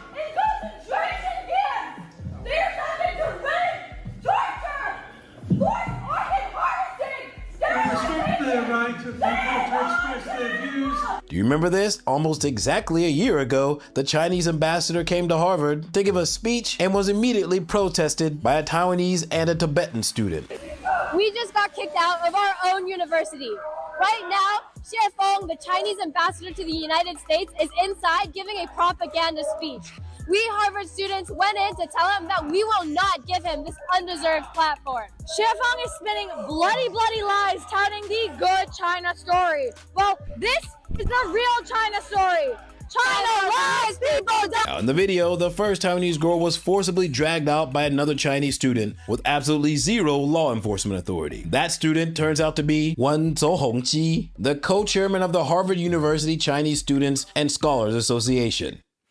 I got a big problem with these. The Chinese Students and Scholars Associations are always tied to the Chinese consulate or embassy. They get directions from them. They communicate. And the embassy will tell them, make sure that this person who wants to do a Taiwanese food stall or something, shut them down. You know, keep an eye on the students there. Report back to us if you see anything. So to allow these Chinese Students and Scholars Associations into your universities at all is a massive mistake. You know, definitely a big problem. These shouldn't be allowed in the United States. Agreed. At all. The very association that helped organize this entire event and invite the ambassador to the conference.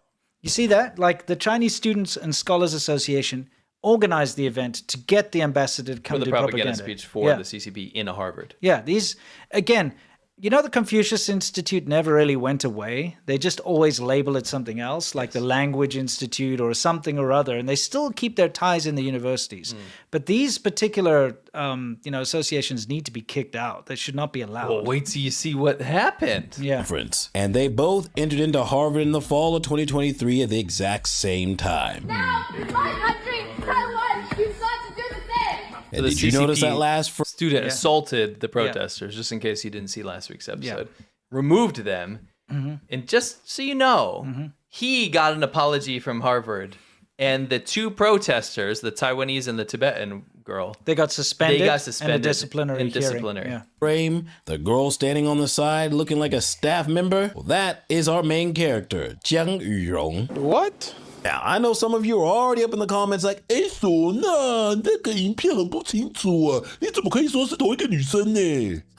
enough. Let me show you another video from a different angle. You come to paint the illusion of a prosperous China, but your hands are painted with blood. You robbed the Hong Kongers of their most fundamental freedoms and devastated their democracy. Now, my country, Taiwan, you've got to do the same. Now, I paused at this spot. Look closely at the scarf on this girl. Remember that scarf? I spent an hour searching online finding this. A photo of Jiang Yurong at the exact same event wearing the exact same scarf. And then I spent another 2 hours trolling her LinkedIn, and it is actually her account that posted the photo. And on the exact same day, the scarf in the photo matches the one in the protest video perfectly. The only difference is that she's wearing a jacket in this photo, but not in the video. But the scarf, the hairstyle, and the facial features are a dead ringer. I'm 99.99999% sure that this is Jiang Yurong. And I know some of you are going to be really quick to retort,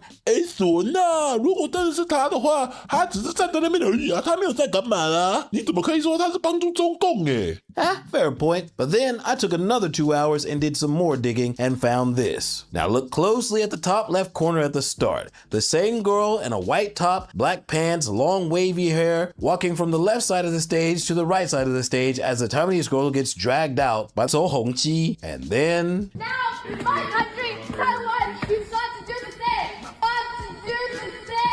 Now you can see the girl with the exact same scarf appears. And After the Taiwanese girl is drug out, the Tibetan girl stands up to protest, and Jiang Yurong, or what appears to be her, returns to the left side of the frame, looking hurried as if she's rushing to get someone to assist. And then you can see Zhou Hongqi following her, trying to stop the Tibetan girl, but ultimately he is blocked by someone who's an actual security guard.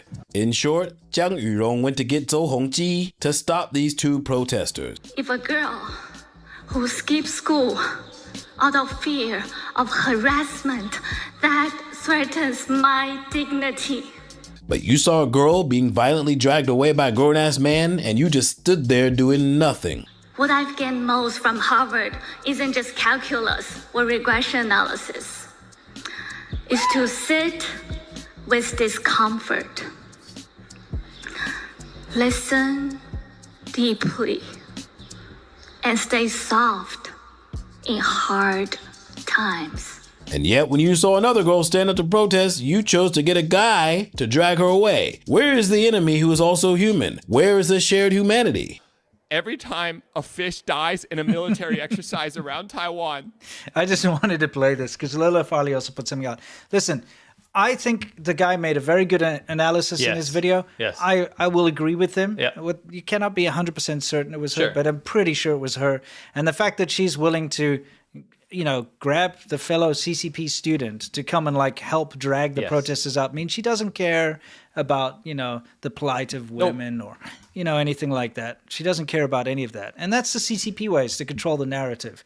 To go out there, use the words that they know are effective against you. Because we're going to respond in the West to that kind of speech. But it's not true in China. There is massive discrimination against Uyghurs, ethnic minorities, massive discrimination against anyone who's not the Han majority over there. They get imprisoned. They get put in concentration Exactly. camps. So the families get imprisoned.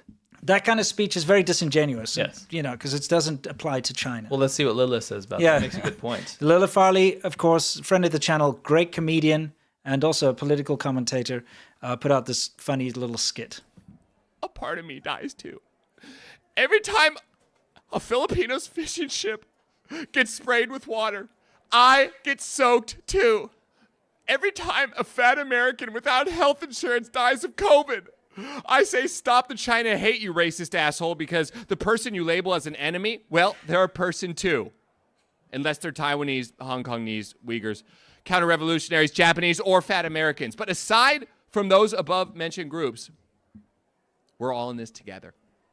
The message itself is, if I have to put it into one sentence, it would be humanity rises and falls as one. Pause that real quick. This is incredible. Yes. I mean, this is the most, I wish more people were watching right now. Yeah, This is the juiciest thing that could have It's so happened. funny. She's found out to be helping narc on the protesters. CCP tied. Yes. Harvard screwed, right? Yeah. Then they go do an interview with her, right? Yeah. And she goes, if I had to sum it up in one sentence, humanity rises and falls together, right? Yeah. But look in the background on the right while she says it. Humanity rises and falls as one. There's two guys beating the shit out of Beautiful timing. Rises and falls together, and the two guys fell down together.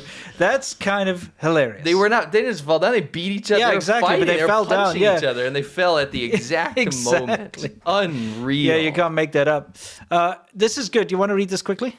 Yeah, so this is from Nathan Law. Yes. Hong Kong democracy activist, very famous. Yes, very It says, selecting Luana Jiang as the woman that you just saw as Harvard's graduate speaker was not a wise decision. The choice presumably aimed to showcase the benefits of internationalization and diversity in American higher education. It had the opposite effect. It has unintentionally reinforced the stereotype of elite U.S. institutions as serving global elites.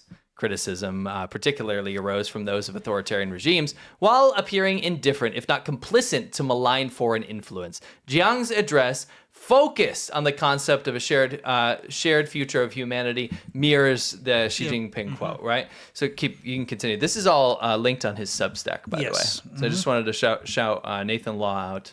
Yes. He's a great speaker on behalf of human rights for China. Yeah, he's a fighter for human rights, Yes. and unfortunately he's in exile. It's definitely, you really have to read what he has to say because it's so we have literally so much important. material. Yes. It's very important. It's down below. Substack is linked.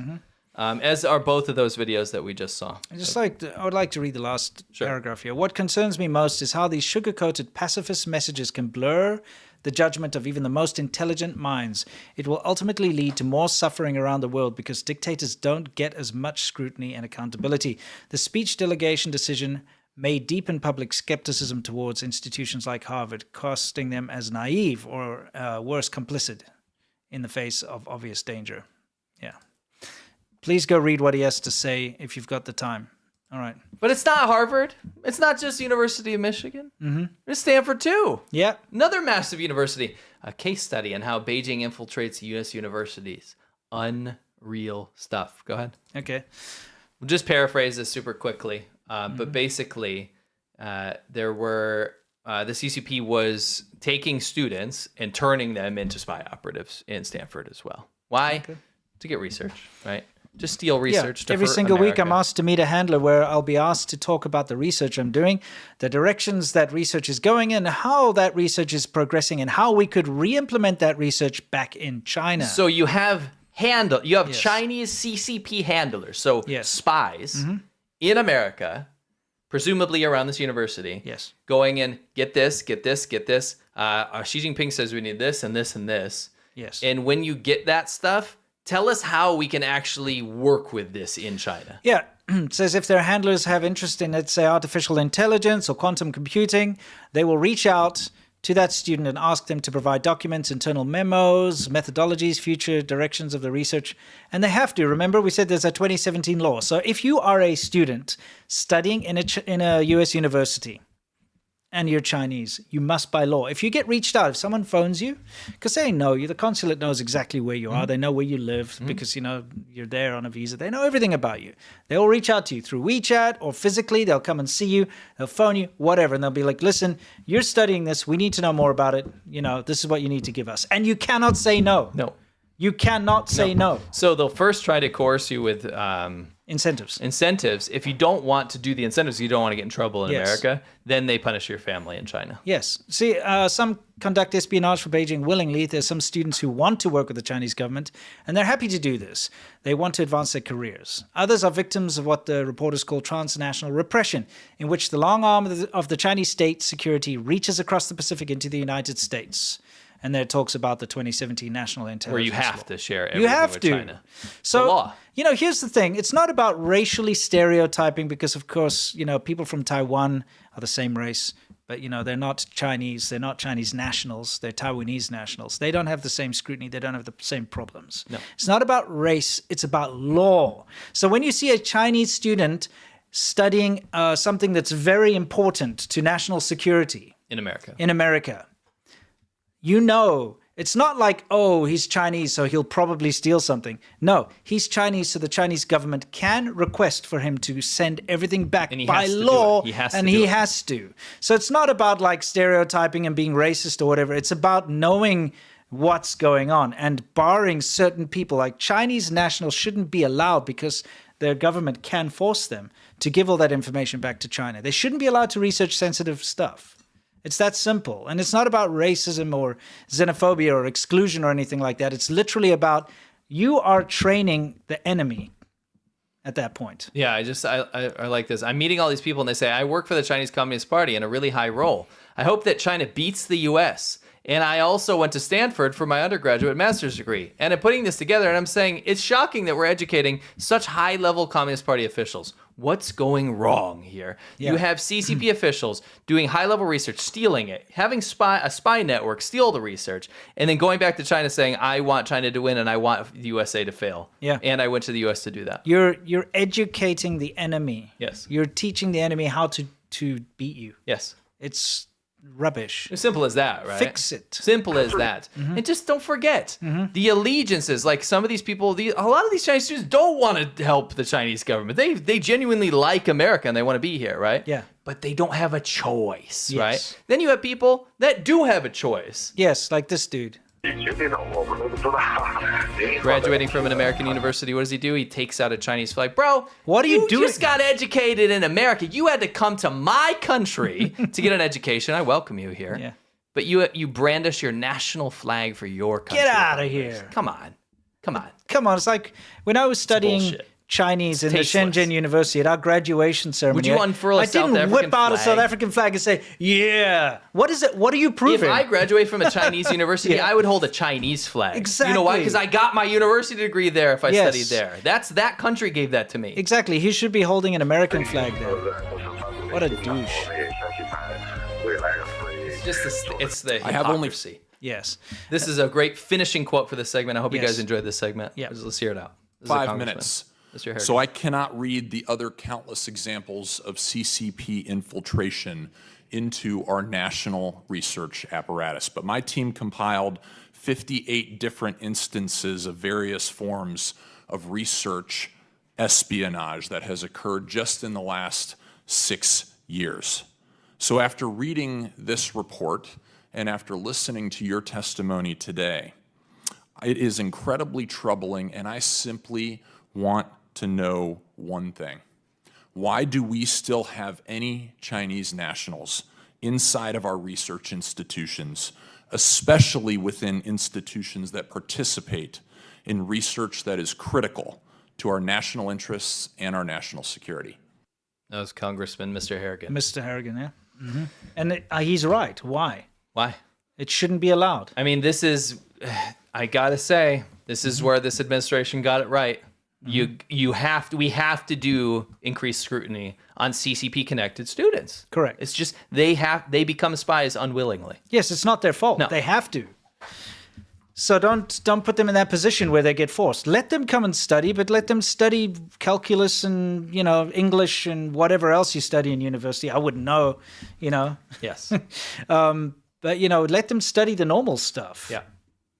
Just keep them away from the important to national security stuff. For sure. It's that simple. Yes. Okay, we got to get onto this whole Musk Trump drama that's been happening over the last day. Yeah, because there's a China angle to this. Yes. A very serious one, actually. Very serious. So this whole fallout, you guys probably have been following this, right? Trump and Elon are fighting. Elon's saying mean stuff about Trump and whatnot. It's like a spurned ex drunk texting. Whoa. It's pretty much what's going on. Let's be honest. like that, yeah. Yeah. Yeah. It's exactly like that. Come on. He's like, drinking and like sending these text messages. Oh, I'll show him. That's literally what's happening. Might not be alcohol. Might be something. Yeah, it might be something else. Who knows? Yeah, who knows? Maybe something that has to do with horses. Yeah, it's possible. Anyway, Yeah. this whole thing does have a China angle, a serious one at that, because what's happening here is I just want to show you guys. I'll break some stuff down. Is I've been seeing some. Well, let's just give you a little blah, blah, blah. After a series of social media posts by Musk in recent days trashing Trump's big, beautiful bill, the president offered his first response during the Oval Office meeting with German Chancellor Friedrich Merz. I'm very disappointed because Elon knew the inner workings of this bill, Trump said. I'm very disappointed in Elon. I've helped Elon a lot. Trump suggested that Musk, the world's richest man, was upset that the legislation cut out a tax credit meant to incentivize electric vehicle purchases. Elon is upset because we took the EV mandate, which was a lot of money for electric vehicles, and they're having a hard time with electric vehicles, and they want us to pay billions of dollars in subsidy.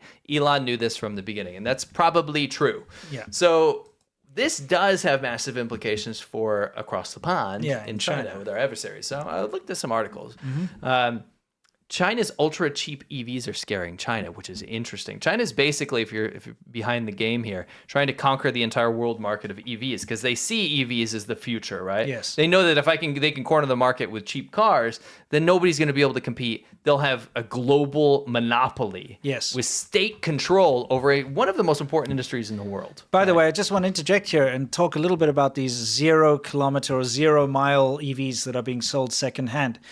China's very good at manipulating numbers. Something I actually spoke about more than a year or maybe even 2 years ago in my videos about EVs, because I've covered EVs quite a lot, is you get the situation where they register new cars. They come like whether it's BYD or Xiaomi or any of the big brands, small ones too. They'll produce a car, then they'll register it. So it gets plated and it gets insurance and everything. So it looks like it's been sold, but it's not sold. It's still brand new. But then they can count it as being a sale. So then their sales figures are up, which is good for investors. It's good for their subsidies because they can claim subsidies from the government saying, look, we sold like 100 cars, let's say. So then they get 100 cars with the subsidies back from the government. They also see their sales data is up 100, so they're beating the competition. People are going to invest. And again, on the big global scale, they can say, look, we outsell all the competition. Yeah. We've got the most sales. Yep. Meanwhile, those cars get put in a field to either rot away. Which you've proven multiple Yes, I've got video footage of it. It's proven. Everybody knows this now. There's still plastic on the seats and the steering wheels. They've never been driven, but they're rotting in a field with a plate on them. They also then offer them on the second-hand market for like 30% less of what a new one is. Because now it's a used car, because it's already been registered. It has a single owner, right? It's been registered like in a false way. So then people can buy these brand new cars second-hand.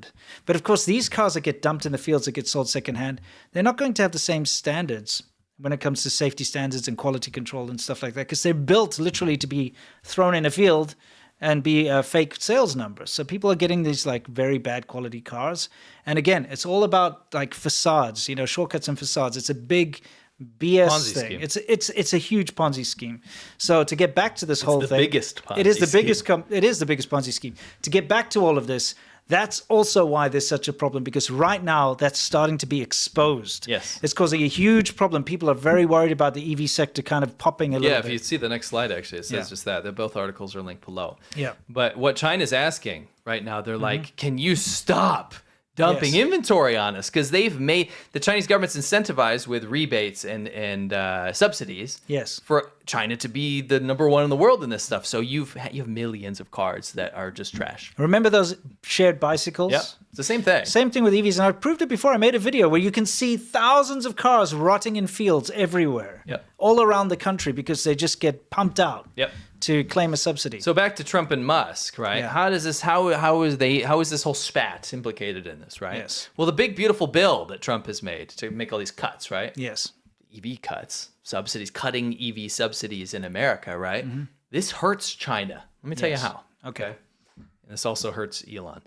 This is how it hurts China. Number one, bye-bye U.S. market. If you make the incentive go away for Americans to buy EVs, China has spent years and billions of dollars to say, when we finally are allowed to sell EVs in America, we will dominate the auto industry. We've seen this crazy amount. Like they've paid influencers Yep. to fly over to Yep. China to drive EVs, like that I Show Speed. A big part of his whole propaganda Yep. thing was EVs. Yep. They've paid people like Car all the YouTubers. They're like, this is a BYD Han. Like- well, this is a Yeah. whatever it is, Yeah, or incentivized, Yeah. or said, here's a car you can, make a video out Yeah, of. they make a bunch of like influencers because they want the American public to buy these cars. That's They their big can't market. yet, but the Not yet. idea is when we Soften them up, get them ready. No, I'm Yeah. serious, because they're doing it. They're doing it through promotion. They're doing it through propaganda. They're doing it through when we get someone in favor that's favorable to China. Yes. When we hit that auto market, no one's going to be able to say no to a $10,000 car Yes. from China, because people need affordable vehicles, right? Yes. So they're waiting, and this is their coup de grace. Yes. Is when they can get them dual use. Number one, they've conquered the auto market in the U.S. with hundreds of millions of customers. Yes. Number two, they have spy mobiles. Yes. Literally mapping the entire country with covered in cameras connected back to China. Yes, exactly. It is their microphones wet in there. dream Yeah. to get Chinese cars into America. Yes. When you, with the big beautiful bill, removes incentive and tax credits and also tariffs Chinese goods, you have no incentive for Americans to buy these cars. Yes. So you can say goodbye to the U.S. Well, market. One of the biggest in think the world. about it, right? The only reason why EVs have taken off in America is, number one, over there in California, they have pretty good charging infrastructure. But Yeah. even there, when we were living in California, people would be lining up 45 minutes to Yeah. get to a charger, True. even with all the chargers everywhere. Right. And you get this big tax rebate. What is it, Yeah. like $7,800, $7,500 or something. $7,800? So yeah, it's whatever. It's $8,000 almost. So when you buy a car, you get a big discount. So there's there's also things like if you buy an EV, you get to drive on like the highway, like those, the HOV lanes. You can drive in them by yourself. Yeah, because like you drive if you live in a crowded place, they have exactly. carpool lanes. Yeah, like in LA and stuff, you can drive Yeah. in the carpool lane if you've got an EV. So there's all these incentives. People would not be buying EVs without these incentives, and without that, like even with the good infrastructure, it's still a pain. Yes. So take away all the incentives. Why would people not buy a good petrol-powered car that's efficient? Yeah, like people that were on the fence are Yeah. doing it for economic reasons. Yeah. There's no incentive No anymore, incentive. right? Yeah. Number two, China needs the U.S. supply chain. Actually, some of the underwriting stuff, like when you see the deals that were cut between China and America with the tariff stuff, China needs America's chips so bad for their own cars and the whole supply chain from America to make those cars in China that if you remove the bill and you remove the incentive, then you remove the supply chain from the U.S. They have to move supply chains to somewhere, which is a phantom place. It doesn't exist. It is America, right? So that's number 2. That's how the bill hurts China, right? Number 3, other markets follow the U.S. I'm sorry to say, you can say America's in decline and this president's done this and this president's done that. At the end of the day, America's still the most important country in the world. That's just how it is. So if America decides to like put EVs on the back burner, maybe just not pay attention to them anymore, the whole EV thing declines, then other countries are going to look at that and say, like, listen, it didn't work out in America, and they've got the best infrastructure for charging EVs and whatever in California. And they're wealthier. Didn't work out there, so why are we pushing for it? You'll see a lot of countries not fall in line, but follow a trend, right? It's more economically suitable for them, right? I'll tell you what, EVs don't work in developing countries. Right.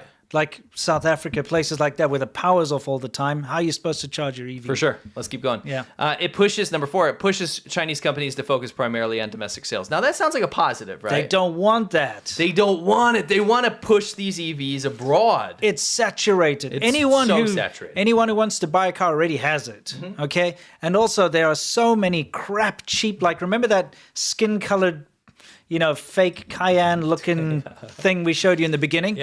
Those are dirt cheap. So you can buy... Like, how are you going to ask somebody to buy an expensive EV if they can buy that skin color one? Now, here's the important part. That's how that bill hurts China, right? Sure. But how does the Elon-Trump spat hurt China, right? Well, this is where it gets interesting, right? Okay. This is where you have to start making connections to who and why people care about this, right? Number 1, why does this big, beautiful bill matter to you? Why does he say, kill the bill, I hate the bill, right? He doesn't want to lose EV subsidies, right? That's because Elon relies on U.S. subsidies to stay competitive. To sell Teslas are a hard sell when you don't have massive government subsidies that foot the bill to get these cars in people's driveways. I don't think people understand. Tesla was always seen as like a kind of a luxury thing, but it's become very cheap because of subsidies.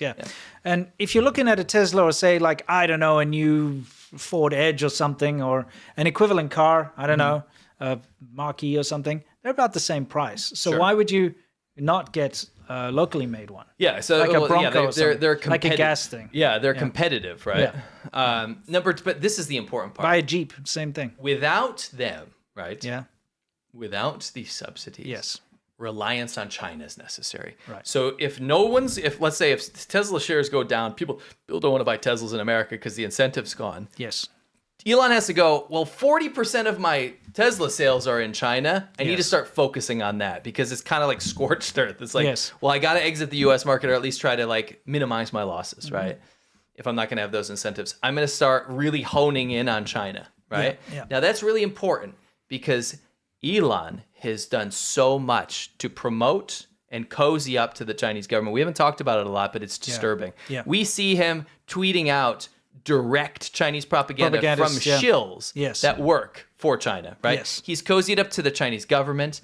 He is in bed with these officials that have allowed him to be one of the only people in the history of mankind to 100% own his own factories in China. Yes, because you can't do that. No one else can do that. No.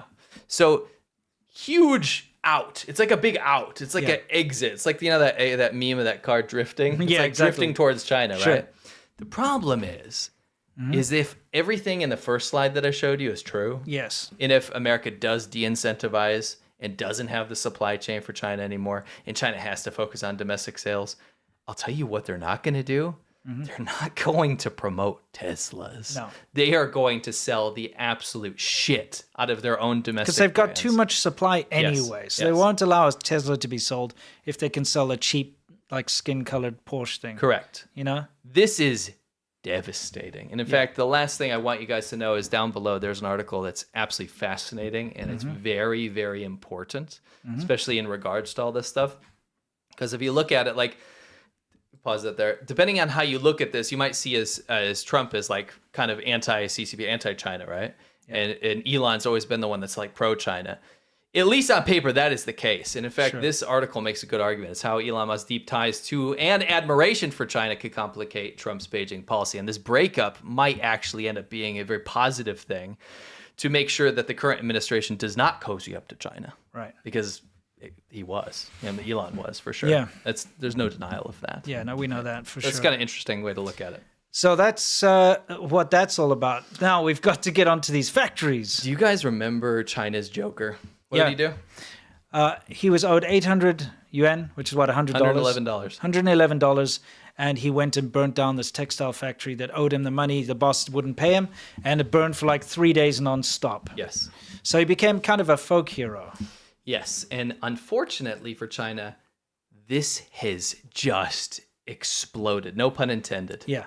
Okay, so let's look at this. That title came by real quick. Let me try to pause it. Okay.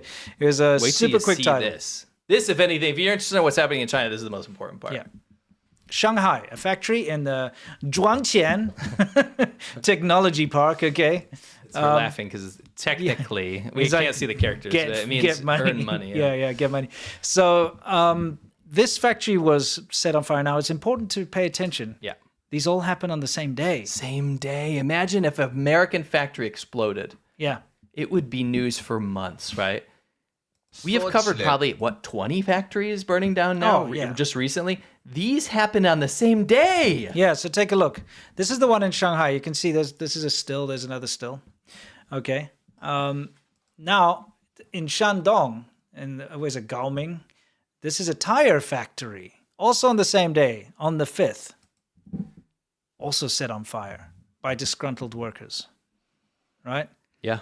Isn't that insane? Yes. So we've got these two big ones, and then there's an even bigger one that happened. This is still the tire factory, by the way. Okay. These are in different, opposite ends of the country. This is not all in the same area, guys. This is all over the place. In fact, there were a lot of things happen on this day. So yeah, that's still the tire factory, being great for the environment as usual. This Jumadian, this is in Henan, right? That's right. Okay, this Henan one, this is massive. We got quite a lot of footage of this. This is a chemical factory. Yeah. Another chemical factory. We last week covered a chemical factory. Yes. Did we not? I'm pretty sure. A huge one. Yeah, that's right. Yeah, it was last week.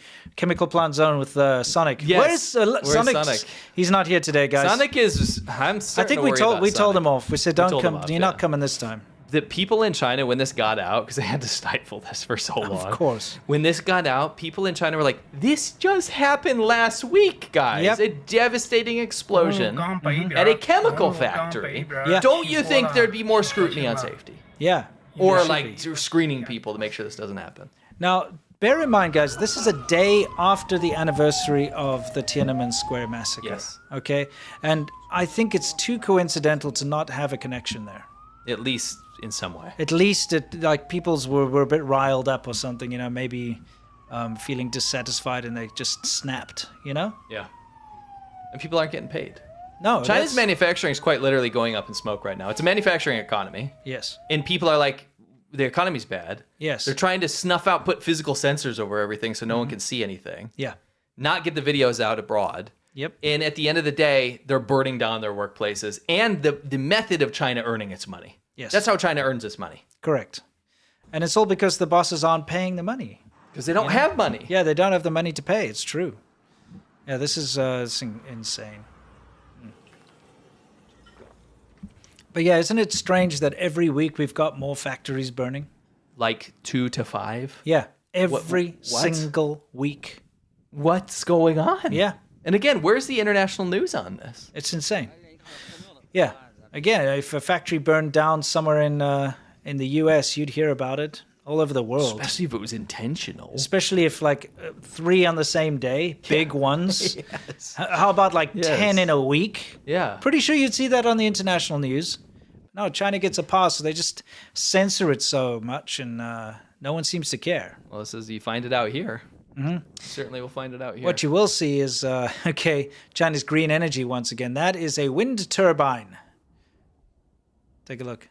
That is the hub, so the blades attached to it. That's the thing up there. That is a wind turbine that decided to catch fire randomly on the back of a truck. Oh, is that? Yeah. I thought it was a part of the rail. CRR is like China's railway. You know, look at that. It's no, it's a wind turbine. See, there's the front where the things connect to. Yeah. This is very unfortunate. Same day, right? Yeah. So this is a white Volkswagen. Purposely ran tons of people over. Again, I'm so to show you. YouTube, guys, chill out. yeah, we talk about these revenge against society attacks. They happen weekly in China. Yeah, this happened on June 5th, the same day as the other factory fires. On the same day that happened, you had this mass. It's basically a mass murder incident. There's no other way to describe it, where people were run over. Yep. And again, on the same day, it's a bit coincidental. Yeah. No, this is on June 4th. This particular one. I gotta just skip details here. Okay. Basically, a girl was asked. A teacher bullied a girl. Okay. In primary school, elementary school, and then something happened. And she's no longer because she around. could not handle it. Yeah. And this just absolutely disgusting. Yep. What's happening right now? Yep. And then this is another incident. This is a cafeteria. Knife right? attack in Wuhan. A student failed his thesis, so he randomly started attacking people with a knife in the cafeteria. Luckily, he failed to murder anyone, just like he failed his thesis. Yeah, I just want to read this quote. He says, I can only go to the cafeteria to unalive people. I want to get a few audience members to accompany me on the road. Well, yeah. Good thing he's very good at failing things, because nobody... Yeah, double. Yeah. He's survived the man. Yeah, exactly. Survived the man, dude. Yeah, exactly. Double fail. Survive, it means failure in Chinese. Right. So he's failure man. Failure man. That's a good thing. Because that could have ended up very badly. Absolutely. Otherwise. But it's all of this unrest in society is happening around the same time. Yeah, within a couple days. Yeah. Yeah. It's pretty insane. It is. So it's been a hectic week in China. For sure. It's time for Beyond the Great Firewall. This is where we take you inside China's internet, stuff they don't want you to see. Just quickly, I just want to read this. This is pretty wild, okay? You're going to see a ton of students standing up to the cops. So what happened is, this is in Hunan. Yeah, okay? wow. In Changning. This is crazy. This is interesting. This is a bit of cultural insight as well. Yes. So a clash erupted between the police and students after officers entered a local school to arrest 3 students. Why were they going to arrest them, I ask you, good sir? Well, let me finish. They spontaneously organized a dormitory shouting event on campus. What is a dormitory shouting event? This is a ritual that's kind of viral in China right now. I shouldn't say ritual. It's like a trend where you go, I want to relieve my stress. You know why? Because they're stressed out. Because the Gaokao. Yeah, the Gaokao is the final exam. There's so much pressure on the students to pass. They study like crazy. So what they do is, like Tears for Fears, the band? Yes, shout. Yeah. Shout. They based it on this idea called primal scream. It was this thing in the 80s where everybody was like, it's like a self-help thing where people, you scream out your frustrations. Yeah. It's that. China's a couple decades behind. Yes. So the students go out and they stand in their dormitories on the balcony and they scream, or whatever, screw my life, or whatever. They just want to shout. Yes. And apparently it got out of hand. Yes. Well, it didn't get out of hand. It didn't get out of hand. No, they're just shouting. So the administration was like, this has to stop, and they called the police. China, free country. Yeah. You can't even yell. No, you can't even yell. So anyway, the huge clash happened, and it turned into let's overthrow the freaking school and government. Yeah. Because it sparked off. They arrested the organizers. So you see, here's the thing. The administration said, cops, come here. The students are shouting. So the cops come and arrested the organizers of the shouting match, whatever you want to call it. Wasn't an anti-government shout. No, they're just go arrest them. They caused trouble by organizing this. And then all of the other students did not want the police to leave with them in the car. Yep. They stuck up for them. They stuck up for them. They stood in front of the cars, but unfortunately at the end they were all forced out of the way and the students were arrested. That's right. Awful. What a stupid thing. What a dumb thing to let... Why did that didn't need to be a thing. No, it didn't need to be a thing. Just another sign of unrest, though. It also shows you, again, the society in China is not free. It is not a high-trust society. It is not a place where you want to base your society on. Nope. You don't want to look to China and say oh, look, they've got it right. They don't have anything figured out. It's not only an authoritarian country where you don't have any rights, but it's also chaotic. Yes. You don't have order either. No. You don't have your cake. You don't even have the plate. No. It's awful. So any of you guys who enjoy expressing yourselves or, think that your opinion matters or whatever, China's definitely not a place to look up to. Well, they also just take you out if they deem you as inconvenient. You don't even have to be sticking out for anything. They could be like, oh, we don't like your parents. Yeah. We're going to take out the whole family.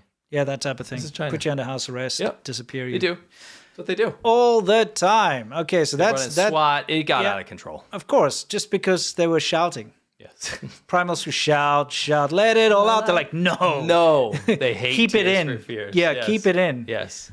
Beads away. We'll give you some fears. Yes, exactly. We'll give you tears and fears. Yeah. Tears and fears coming for you, bro. Yes.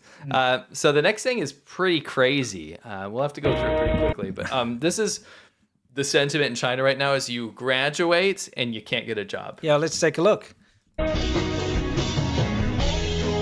Reality is you become a delivery driver. And that's the reality of a huge chunk of China right now. They can't get jobs out of university, graduate degrees, master's degrees. So yeah. They're making a couple $100 a month. Yes. And they have to become delivery drivers just to make ends meet. It's the only way that you can get a job, is to become a delivery driver. Sad society. And they're running propaganda campaigns to make delivery driving look like a heroic thing. Career. Yeah, it's like a cool job where you'll turn up and like a beautiful woman will invite you into their house. We actually did a Xiaoban Ho episode. So our patreon.com/ADV podcast every Monday. We did an episode about the propaganda campaign they're doing to promote delivery drivers. Yeah, we called it Delivery Driver Corps. Yes. Yeah. It's interesting. Moving on though, back to Henan. Right. So you can turn it down a little. Just run this. Just run the whole time. It in the background. At the gates of the Henan Supervision Bureau of State Administration of Financial Supervision. That's a communist name, is it not? Yes. A group of bank depositors were beat up by thugs, and their phones were taken away in front of their kids. Okay. Yes. So these people cannot get their money out of the bank in Henan. We talked about this last time. Yes. There's a big problem with banks in Henan. The village rural bank, whatever it's called. It's not rural though. It's in the main city. It's called the rural bank. It's kind of like, in South Africa we've got a standard bank. Right. It's just the name of a bank, right? So they went there because their money has been taken away. Like you put money in the bank and now you try to draw it and you can't. They won't allow you to. No. So they're trying to protest. They're going to the supervisor, whatever, number 5 factory of the Great Gulag or whatever to try and, petition to get the government to do something about it. But they'd rather deal with the protesters than to go to the bank and force them to pay. Yes.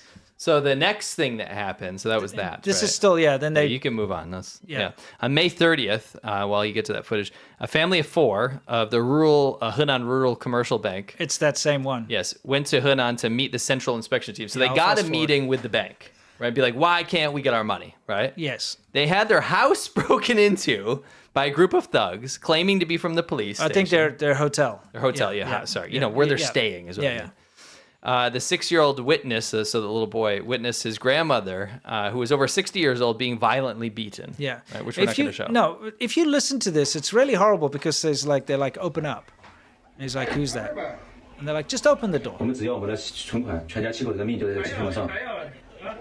just open the door. Come on.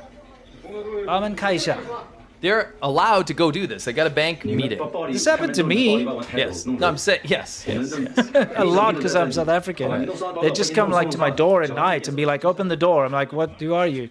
Like, just open the door. Those cops. Check my papers. Yeah. So anyway, they get in. Yeah. And they mess this whole family up. Now, the reason they do that is because they don't want these people to cause a stink. They don't want them to get their money or protest about it. And it made them miss their appointment. Yes. Because they have an appointment with the bank. Yeah.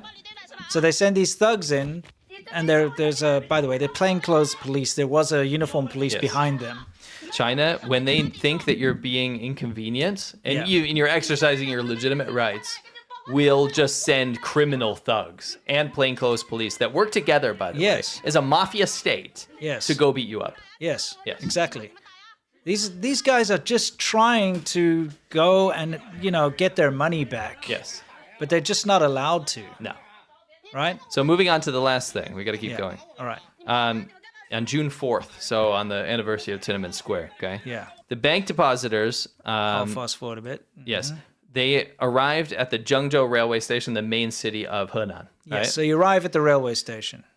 When they arrived at the railway station from their hometown, they were forcibly removed by dozens of secret police who were working with thugs and were illegally imprisoned in a hotel. Yeah, the Coral Hotel, right? Yeah, the Zhengzhou Red Coral Hotel. Again, they had an appointment, and this is what you can do. You can make an appointment with the government representatives. Okay, we're going to come have a meeting about this. So they have their appointment. So what do the police do?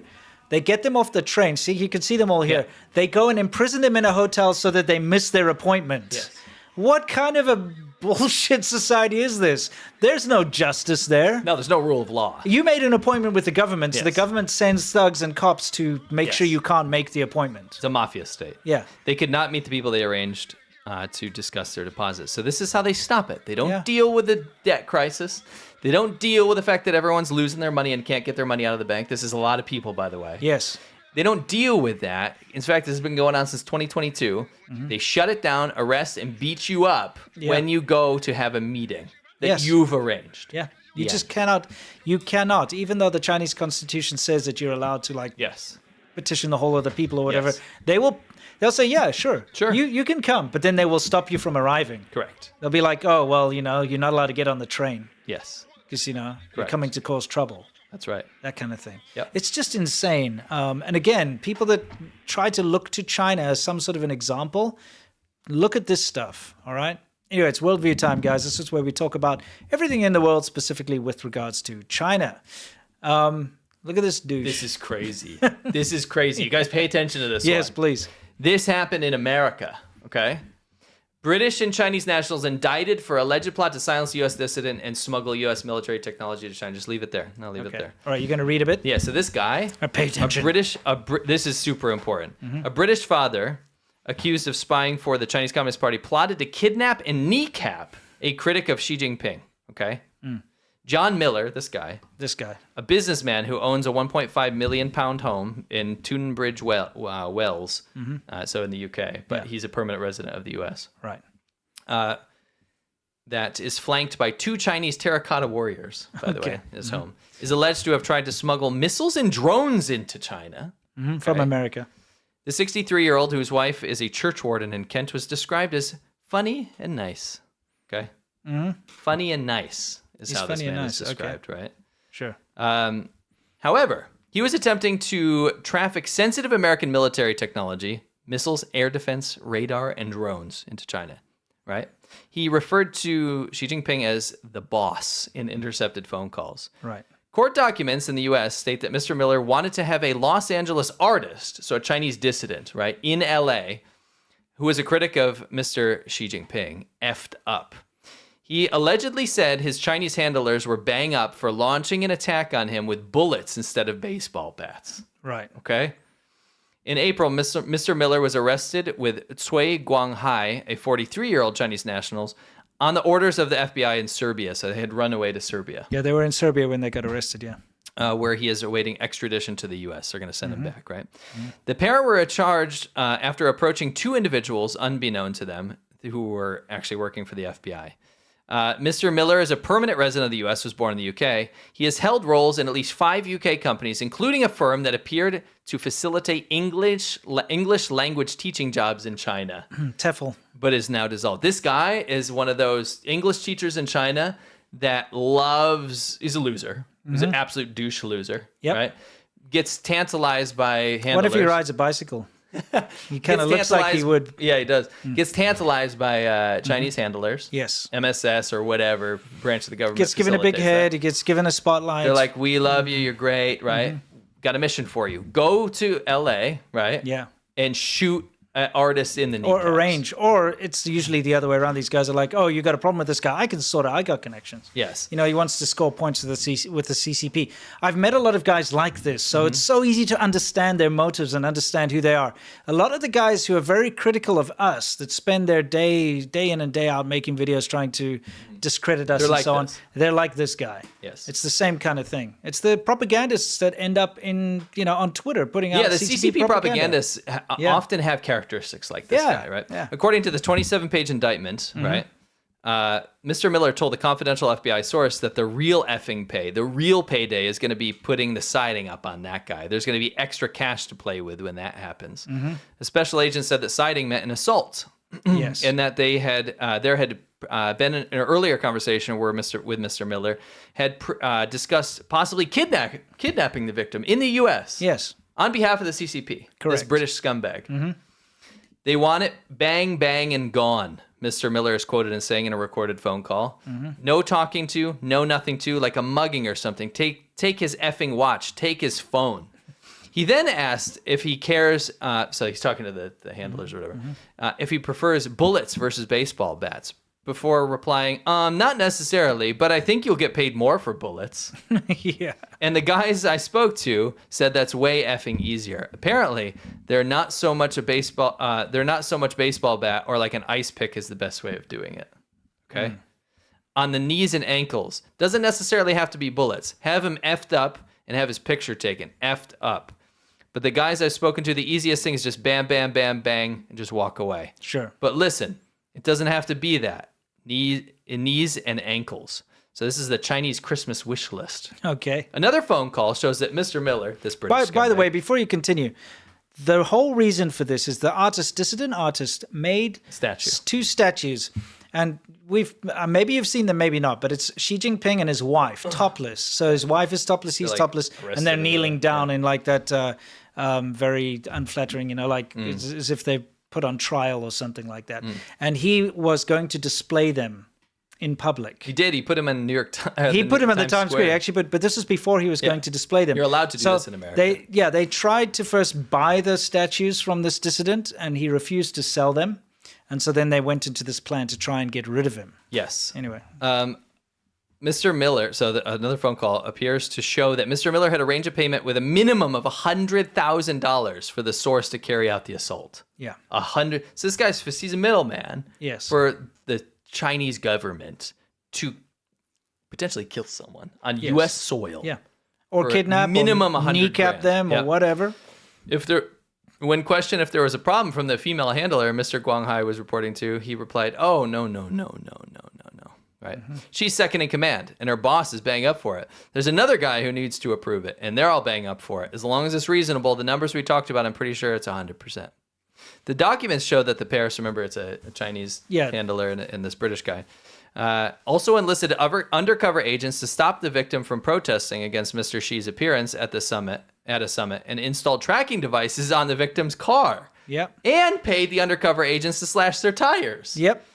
They also devised a complex plan to destroy a set of statues, which we've talked about, right? Mm-hmm. In 2025, Mr. Miller paid the agents $36,500 to convince the victim to desist from showcasing the new statues at an upcoming protest. Yep. Right. He also allegedly tried to purchase millions of pounds worth of military equipment on behalf of the Chinese military as part of their Christmas wish list. Sure. As quoting as saying his buyers were interested in the Western stuff, including armor plates for tanks that the Yanks have. He reportedly tried to buy a 37,000-pound Stinger portable missile launcher, 2 military drones valued at 148,000 pounds, and a 668,000-pound AGM-88E anti-radiation missile system, and a 1.5 million-pound air defense radar system. I see. Mr. Miller also allegedly tried to procure a cryptographic device, which is used for secure communication of classified and sensitive information. At one point, the British guy, allegedly suggested that the device be smuggled from the U.S. to China by hiding it inside a food blender, or a motor starter, having it shipped via DHL, FedEx to Hong Kong. Yeah. Several times in Mr. Miller's conversations, he is said to have mentioned a boss. At times, big boss is the one giving the orders. According to the FBI special agent who submitted the affidavit, Mr. Miller's use of the phrase boss refers to President Xi Jinping. It demonstrates Miller's awareness that he's acting at the direction and control of the Chinese government. Correct. Todd Blanche, this is the end. Todd Blanche, the U.S. Deputy Attorney General, said, "This is a blatant assault on both our national security and our democratic values. This Justice Department will not tolerate foreign repression on U.S. soil, nor will we allow hostile nations to infiltrate or exploit our defense systems. We will act decisively to expose and dismantle these threats wherever they emerge." If convicted, Mr. Miller could also face the maximum penalties of 5 years in prison for conspiracy, 5 years in prison for interstate stalking, and 10 years in prison for smuggling. And so that's not enough. This piece of shit. He needs shit. life. This piece of shit. Yeah. It's life. It is life. That's like 10, 15, 20 years. It's not a lot. You know how old he is? Doesn't matter. He's 63. It's life. Get out in 3 parole. Yeah, right. Stop. You're not the law. Don't act like that. Yeah. We don't know what he's going to get. Yeah. We do know that this piece of shit scumbag we know people like him. We do. He's the type that got a big head. He got too big for his boots. Doing his English teaching. Yeah. Got converted by the Chinese government to be like, act on our behalf. He loves it. Loves the CCP's like basically mafia state type control. Yes. You get to feel like a cool bad boy criminal working on behalf of the country you support. Yeah.